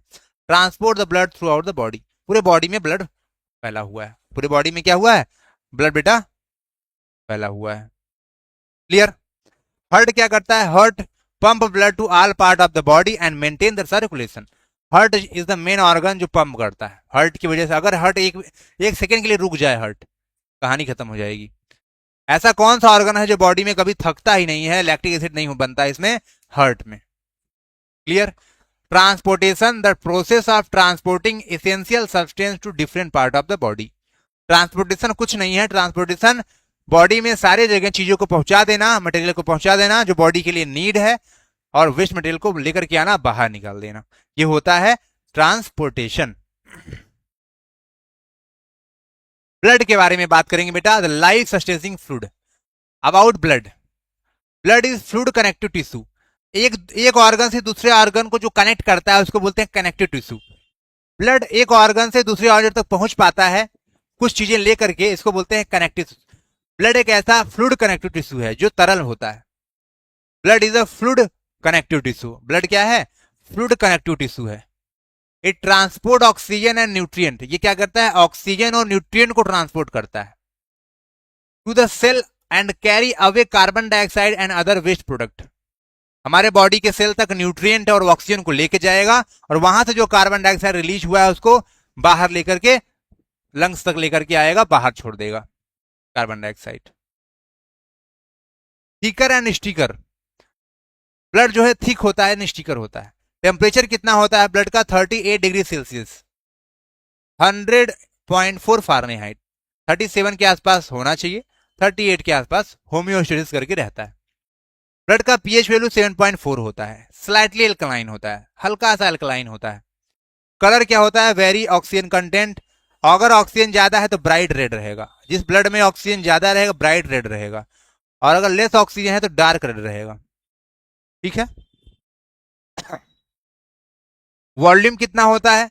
अगर मैं वॉल्यूम की बात करूं तो मेल के अंदर 5 से 6 लीटर होता है और फीमेल के अंदर 4 से 5 लीटर होता है। सर फीमेल के अंदर ब्लड क्यों कम होता है? क्योंकि बेटा पीरियड्स आते हैं उनको, तो रेगुलरली महीने में थोड़ा सा कम दिखेगा तुमको, कि पीरियड्स के दौरान लॉस होता है ब्लीडिंग की, तो थोड़ा सा कम दिखेगा।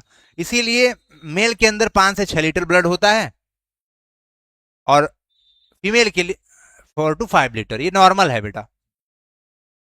अगर मैं फंक्शन ऑफ ब्लड की बात करूं, पहला फंक्शन है ट्रांसपोर्टेशन। लंग्स ऑक्सीजन लेता है और बॉडी सेल में देता है। ऑक्सीजन लिया हम लोगों ने, लंग्स में गया, एल्वुलाई में गया, एल्वुलाई से एक्सचेंज होकर ब्लड में चला गया, ब्लड से जाएगा हार्ट में, हार्ट क्या करेगा? पूरे बॉडी में पंप कर देगा, किसको? ऑक्सीजन को। अगला है बॉडी सेल से जो कार्बन डाइऑक्साइड आया है वो लंग्स में आएगा। बॉडी सेल से कार्बन डाइऑक्साइड ब्लड लेकर के आएगा लंग्स में, लंग्स से सीधा बाहर कार्बन डाइऑक्साइड कर दिया जाएगा। गैस्ट्रो इंटेस्टाइनल ट्रैक्ट से, स्मॉल इंटेस्टाइन से न्यूट्रिएंट लिया जाएगा, ब्लड में चला जाएगा। जो हम खाना पचा लेते हैं, डाइजेस्ट कर लेते हैं, एब्जॉर्ब करने के बाद वो ब्लड में जाता है, उसके बाद उसका यूटिलाइजेशन होता है जिसको एसिमिलेशन बोलते हैं। एंडोक्राइन ग्लैंड क्या करता है बेटा? हार्मोन निकालता है बॉडी सेल में। एंडोक्राइन ग्लैंड डायरेक्ट ब्लड में हार्मोन देता है। जो भी एंडोक्राइन ग्लैंड होता है वो डायरेक्टली कहां देता है? हार्मोन ब्लड में देता है। अब हार्मोन वगैरह क्या होता है वो सेकेंड चैप्टर में है। Blood also transport heat, gather waste product from various organ, elimination from the body. Blood heat को भी ट्रांसफर करने में मदद करता है। ब्लड क्या करता है? हीट को भी ट्रांसफर करने में मदद करता है। अगला है ब्लड का function regulation, maintaining homeostasis of the all body fluid. हमारे बॉडी में सारे फ्लूइड मेंटेन रहे, उसको बैलेंस करना कहलाता है होम्योस्टेसिस। हमारी बॉडी में सारी चीजें फंक्शन वे में काम करती रहें, एक अच्छे वे में काम करती रहें, उस प्रोसेस को बोलते हैं होम्योस्टेसिस। क्या बोलते हैं? होम्योस्टेसिस बोलते हैं। ये बॉडी करती है। Help in maintain the pH, और पीएच को मेंटेन करना, बॉडी का पीएच ज्यादा ना हो जाए, बॉडी का पीएच कम ना हो जाए। अपना जो बॉडी का पीएच काम करता है वो 7.8 और 7.4 के बीच में काम करता है, यानी उतने पे रहना चाहिए। कौन डिसाइड करेगा? इसको बोलते हैं होम्योस्टेसिस। क्या बोलते हैं? होम्योस्टेसिस बोलते हैं। अगला है प्रोटेक्शन, हेल्प इन क्लॉटिंग। मान लो कहीं आपको चोट लग गया, अब खून बहता जा रहा है, तब तो भैया तुम्हें दिक्कत हो जाएगी, खून बाहर निकल जाएगा सब। वहां ब्लड क्या करता है, क्लॉट कर देता है, खून का थक्का जम जाता है, क्लॉटिंग ऑफ ब्लड बोलते हैं, ताकि बाहर ना निकले। ये सब मैकेनिज्म होता है। WBC protect against the infection. हमारे ब्लड के अंदर डब्ल्यूबीसी भी होता है, जो भी कोई इन्फेक्शन होता है उसको मार करके बाहर कर देता है, बैक्टीरिया वगैरह खा जाता है। व्हाइट ब्लड सेल जो होता है इम्यून सिस्टम को बूस्ट करता है, हमें बीमार नहीं होने देता है। समझ पा रहे हो?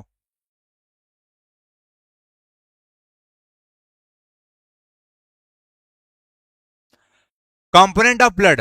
देखो ब्लड में क्या होता है बेटा, ब्लड में दो चीज होता है, एक सेल होगा ब्लड में और एक होगा लिक्विड पार्ट। जो ब्लड में लिक्विड पार्ट होता है उसको बोलते हैं प्लाज्मा। ये 50 से 55% होता है। The liquid part of the blood which is cell are suspended. Liquid part जो होता है, सेल में निकाल दो उसको, लिक्विड पार्ट में देखो ब्लड में दो ही चीज है यार, सेल है और लिक्विड है। सेल को निकाल दिए, जो लिक्विड बचा उसको प्लाज्मा बोल दिए, येलो कलर का होता है। वाटर इसमें 90 से 92% होता है, maintain blood volume, body temperature को मेंटेन करता है। प्रोटीन इसमें 7% होता है, इंक्लूड एल्बुमिन, ग्लोबुलिन, एंटीबॉडी बनाता है, फाइब्रिनोजन, क्लॉटिंग फैक्टर होता है, help in immunity and clotting, ये सब इम्यूनिटी और क्लॉटिंग में हेल्प करता है। प्रोटीन 7% हो गया। Other 1% like hormone, waste, gas, salt, ions help in the various function. तो प्लाज्मा में वाटर होता है, कुछ प्रोटीन होता है। जैसे एल्बुमिन क्या होता है, ऑस्मोटिक बैलेंस करता है, बॉडी में पानी ज्यादा ना हो जाए कम ना हो जाए इसको बैलेंस करता है, कौन, एल्बुमिन प्रोटीन। ग्लोबुलिन क्या करता है, एंटीबॉडी बनाता है। फाइब्रिनोजन क्या करता है, ब्लड बह रहा है तो उसको क्लॉट करवाएगा, जमाएगा। अदर में हार्मोन और वेस्ट प्रोडक्ट में आ जाएंगे, वेस्ट गैसेज जैसे कार्बन डाइऑक्साइड वगैरह आ गया, सॉल्ट आ गया, आयंस आ गए, ये सारी चीजें हैं। तो प्लाज्मा में liquid part of the blood is called plasma, 55% होता है। अगर मैं सेलुलर कंपोनेंट की बात करूं 40 से 45% होता है।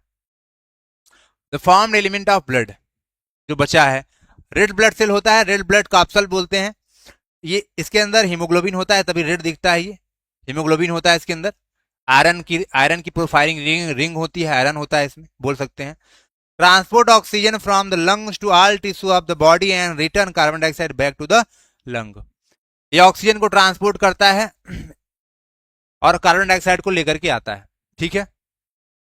अगला है व्हाइट ब्लड सेल्स, सेल है, प्रोटेक्ट द बॉडी और against small disease and infection by destroying the harmful germ. अगर बॉडी के अंदर कोई इन्फेक्शन आ गया है, बैक्टीरिया वगैरह आ गया है हार्मफुल, उसको मारने का काम डब्ल्यूबीसी करता है, व्हाइट ब्लड सेल करता है। नेक्स्ट सेल होता है platelets. Small plate shape cell cluster together help in forming clot when the bleeding occur. जब ज्यादा खून बहने लगता है तो प्लेटलेट्स क्या करता है, वहां आकर के जाल बना देता है और वहां क्लॉट कर देता है, जमा देता है, ताकि बाहर ब्लड ना निकल सके। क्लियर? क्लियर बेटा? इतना क्लियर हो गया आप सभी को? प्लेटलेट्स क्या करता है, ब्लड क्लॉटिंग में हेल्प करता है। बहुत सारे फैक्टर होते हैं इसमें।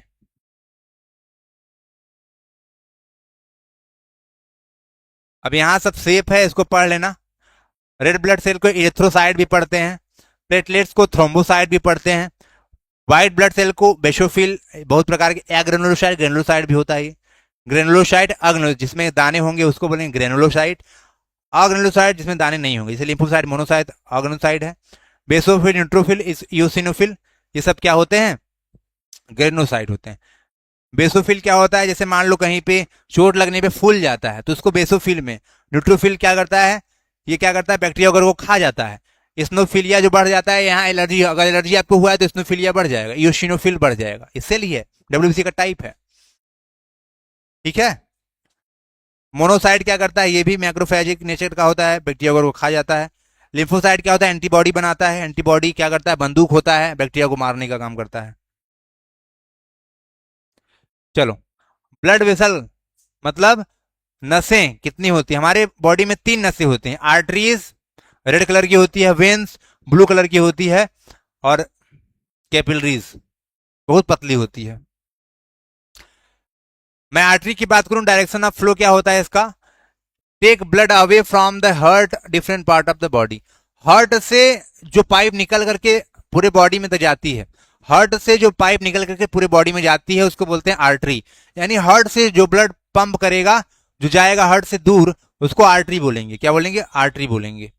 और वेन क्या होता है, bring the blood toward the heart, जो पूरे बॉडी से चीजें लेकर के आता है हार्ट में, जो पूरे बॉडी से, ऐसा पाइप जो पूरे बॉडी से लेकर के आएगा वेस्ट मटेरियल वगैरह, उसको बोलेंगे कार्बन डाइऑक्साइड वगैरह, ब्लड जो आएगा उसको बोलेंगे वेन्स।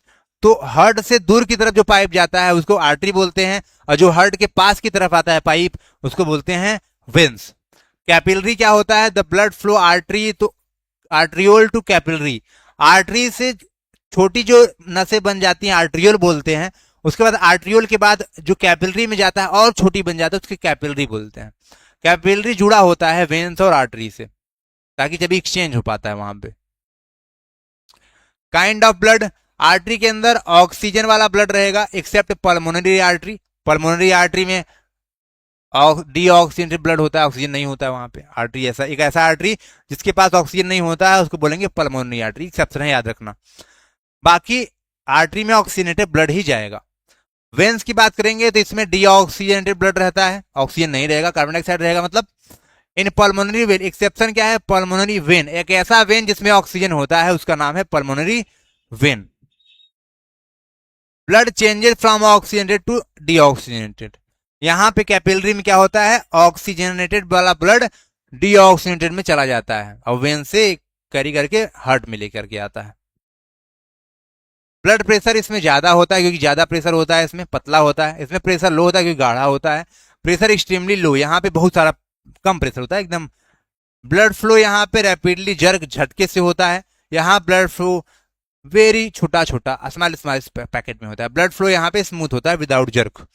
ल्यूमेन, इसका चौड़ाई इसका नैरो होता है, हल्का होता है, इसका चौड़ाई ज्यादा होता है, और यहाँ वेरी स्मॉल होता है, यहाँ वेरी स्मॉल रहता है। वॉल्व इसमें नहीं होता है क्योंकि ये फ्लो एक साथ बना रहता है, तो वॉल्व में यहाँ पे कोई जरूरत ही नहीं है। यहाँ वॉल्व रहेगा क्योंकि धीरे धीरे फ्लो करता है ताकि ब्लड पीछे ना आ जाए, इसलिए यहाँ पे वॉल्व लगा होता है, यहाँ वॉल्व नहीं होता है।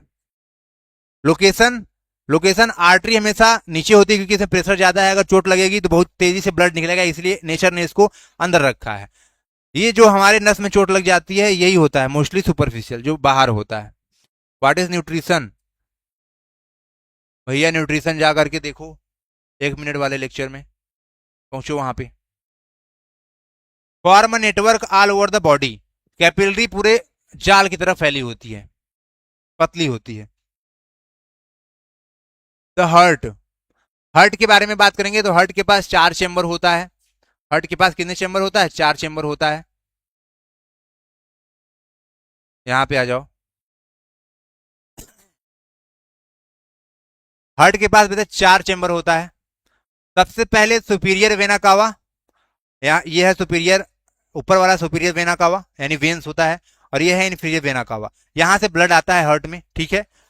हार्ट में 4 चेंबर होता है। सबसे पहले जाएगा राइट एट्रियम में, उसके बाद जाएगा ट्राइकस्पिड वॉल्व में, उसके बाद जाएगा, एक वॉल्व होती है 3 फ्लैप का बना होगा, ट्राइकस्पिड वॉल्व से बीच में होता है। उसके बाद राइट वेंट्रिकल में जाएगा, उसके बाद पल्मोनरी वॉल्व में जाएगा, उसके बाद बेटा जाएगा पल्मोनरी आर्टरी में, ठीक है। यहाँ पे ही ऑक्सीजन क्या होता है? पल्मोनरी आर्टरी होता है यहाँ पे। उसके बाद लंग्स में जाएगा, पल्मोनरी वेन में जाएगा, लेफ्ट एट्रियम में जाएगा, मिट्रल वॉल में बाइकासिड वॉल बोलते हैं, लेफ्ट वेंट्रिकल में, एरोटिक वॉल में एरोटा, उसके बाद रेस्ट ऑफ द बॉडी, ठीक है। क्लियर? मैं फास्ट फास्ट कर रहा हूं बेटा। लिम्फेटिक सिस्टम क्या होता है इसको पढ़ेंगे खुद, ठीक है। प्लांट की अगर बात करेंगे बेटा तो प्लांट में ट्रांसपोर्टेशन एक होता है जाइलम, एक होता है फ्लोएम। जाइलम क्या करता है? फ्लो करवाता है वाटर को, और फ्लोएम क्या करवाता है बेटा? फूड और वाटर दोनों को, अरे फूड को कराता है, सॉरी फॉर दैट। 1 घंटा 37 मिनट हो गया ना, इसीलिए थोड़ा सा दिक्कत हो रहा है। देखो यहाँ पे एक होता है term translocation, transport of food from the leaves, पत्तों में जो खाना बना है उसका transportation to different part of the plant is called translocation. याद रहेगा, ट्रांसलोकेशन क्या क्या है? Movement of the transportation of the food particle from leaf to the another part of the plant, called translocation. Excretion क्या है? जो भी body में वेस्ट मटेरियल हुआ है उसको बाहर निकालना। ये सारे स्लाइड पढ़ेंगे खुद। जो भी बॉडी में वेस्ट मटेरियल है उसको बाहर निकालना क्या कहलाता है? एक्सक्रीशन कहलाता है। जैसे किडनी होता है, हमारे पास 2 किडनी है, लेफ्ट किडनी राइट किडनी। एक पाइप होता है जिसका नाम है यूरेटर, यहाँ से यूरिन फॉर्म होता है, और यूरिन जहाँ इकट्ठा होता है उसको बोलते हैं यूरिनरी ब्लडर, और यूरेथ्रा के थ्रू ही बाहर निकल जाता है यूरिन। ठीक है।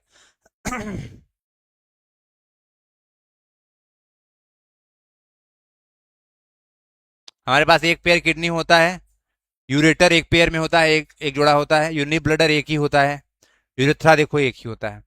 ठीक।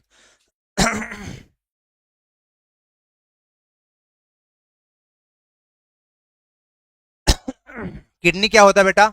अ pair kidney are the main excretory organ of the body, they are basically filtration unit of human body. हमारे किडनी के अंदर, एक किडनी के अंदर नेफ्रॉन जैसा, ट्यूब जैसा स्ट्रक्चर होता है। ट्यूब क्या करता है बेटा? फिल्टर करता है ब्लड को। हमारा किडनी क्या करता है? नेफ्रोलॉजी बोलते हैं ना, नेफ्रॉन होता है इसमें। एक किडनी में लगभग 1 मिलियन, 10 मिलियन, यानी 1 करोड़ के आसपास, I think.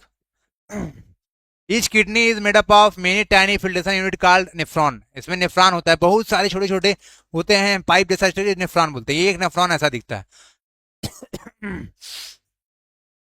Kidney perform crucial function, filtering करेगा वेस्ट मटेरियल को, रेगुलेशन करेगा बॉडी में पानी ज्यादा ना कम ना हो जाए, आयरन कंसंट्रेशन करता है किडनी, पीएच को रेगुलेशन करता है। मजा नहीं आ रहा है बार।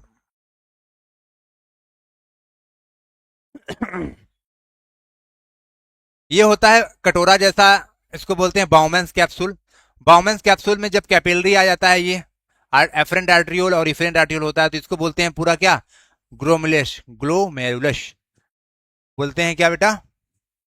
Women capsule. ये होता है रीनल टेब्यूल। एक होता है पीसीटी, प्रोक्सिमल कॉन्वोल्यूटेड टिब्यूल। ये होता है लूप ऑफ हेनले। ये होता है डीसीटी, डिस्टल कॉन्वोल्यूटेड टिब्यूल। ये बहुत सारे एकटा होता है। यहाँ से ही ये यूरिन फॉर्म होता है। यहाँ पे आएगा ब्लड, यहाँ से जाते हुए जो भी चीजें न्यूट्रिएंट रहेगी, जो भी चीजें वेस्ट मटेरियल है, यहाँ पे पानी आ जाएगा, इकट्ठा हो जाएगा, और यहाँ से ये चला जाएगा यूरेथ्रा में। यूरिन देखो, यहाँ पे यूरिन बन गया। ये खुद करेंगे बेटा आप, थोड़ा सा मैं जान के नहीं करा रहा हूँ, थोड़ा सा लेक्चर लेंदी हो गया है। एक्चुअली पानी वगैरह है नहीं। यूरेटर क्या होता है? ये यूरेटर होता है, यहाँ से छन के आएगा, इसमें जाएगा, इसमें स्टोर हो जाएगा। ठीक है। यूरेथ्रा में लास्ट में जाएगा। तो कैसे यूरिन पास करेंगे? यूरेथ्रा के थ्रू पास करते हैं बेटा। कैसे करते हैं? यूरेथ्रा के थ्रू पास करते हैं। एक्सक्रीशन हो गया ये। चलो क्वेश्चन फटाफट कर लेते हैं, उसके बाद आगे चलते हैं। याद रख लेना, फंक्शन यूनिट होता है structural and function unit of. तो आपका ये चैप्टर बेटा कंप्लीट होता है। चैप्टर कंप्लीट हो गया। मैंने थोड़ा सा फास्ट किया है, आपको पता होगा कि बच्चे ज्यादा नहीं होते हैं तो मन भी नहीं करता देखने का। ऑफलाइन अगर होता है तो फीलिंग अच्छे से आती है। ठीक है। किसी को कोई दिक्कत होगी तो आप कमेंट करिएगा, एक और अच्छा नया वीडियो बना देंगे। ठीक है। चलो, चलिए आगे चलते हैं, क्वेश्चन की तरफ बात करते हैं। What is transportation? ये एक्टिविटी है, इसको कर लीजिएगा। ट्रांसपोर्टेशन क्या होता है? ठीक है। प्लाज्मा क्या होता है? न्यूट्रिएंट होता है, सॉल्ट होता है, हार्मोन होता है, एंटीबॉडी होता है। रेड ब्लड सेल क्या होता है? कार्बन डाइऑक्साइड, ऑक्सीजन होता है।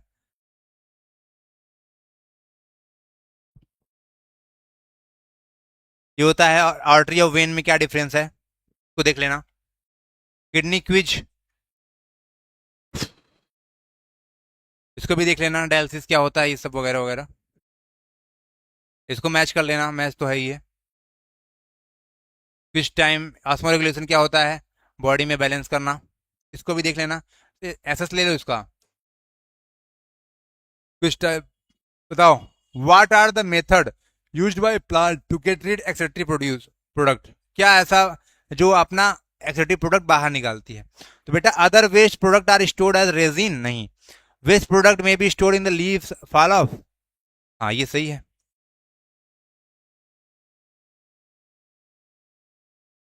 अगला है एक्टिविटी।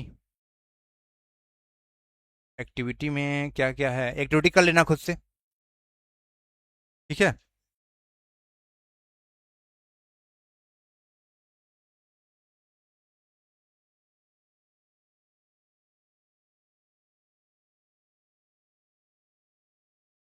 एक्टिविटी कर लेना, यहाँ पे चैप्टर हम लोग खत्म करते हैं।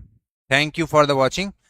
मिलते हैं कल कंट्रोल एंड कोऑर्डिनेशन चैप्टर में। कौन सा चैप्टर है बेटा? कंट्रोल एंड कोऑर्डिनेशन चैप्टर में मिलते हैं। वो अच्छे से पढ़ाएंगे, 1.5 घंटे का चैप्टर है ही, आराम से पढ़ा देंगे उसको, पूरा अच्छे से क्लियर हो जाएगा। ठीक है, तो मिलते हैं कल उसी अंदाज के साथ, एसपी सर के साथ। Thank you for the watching.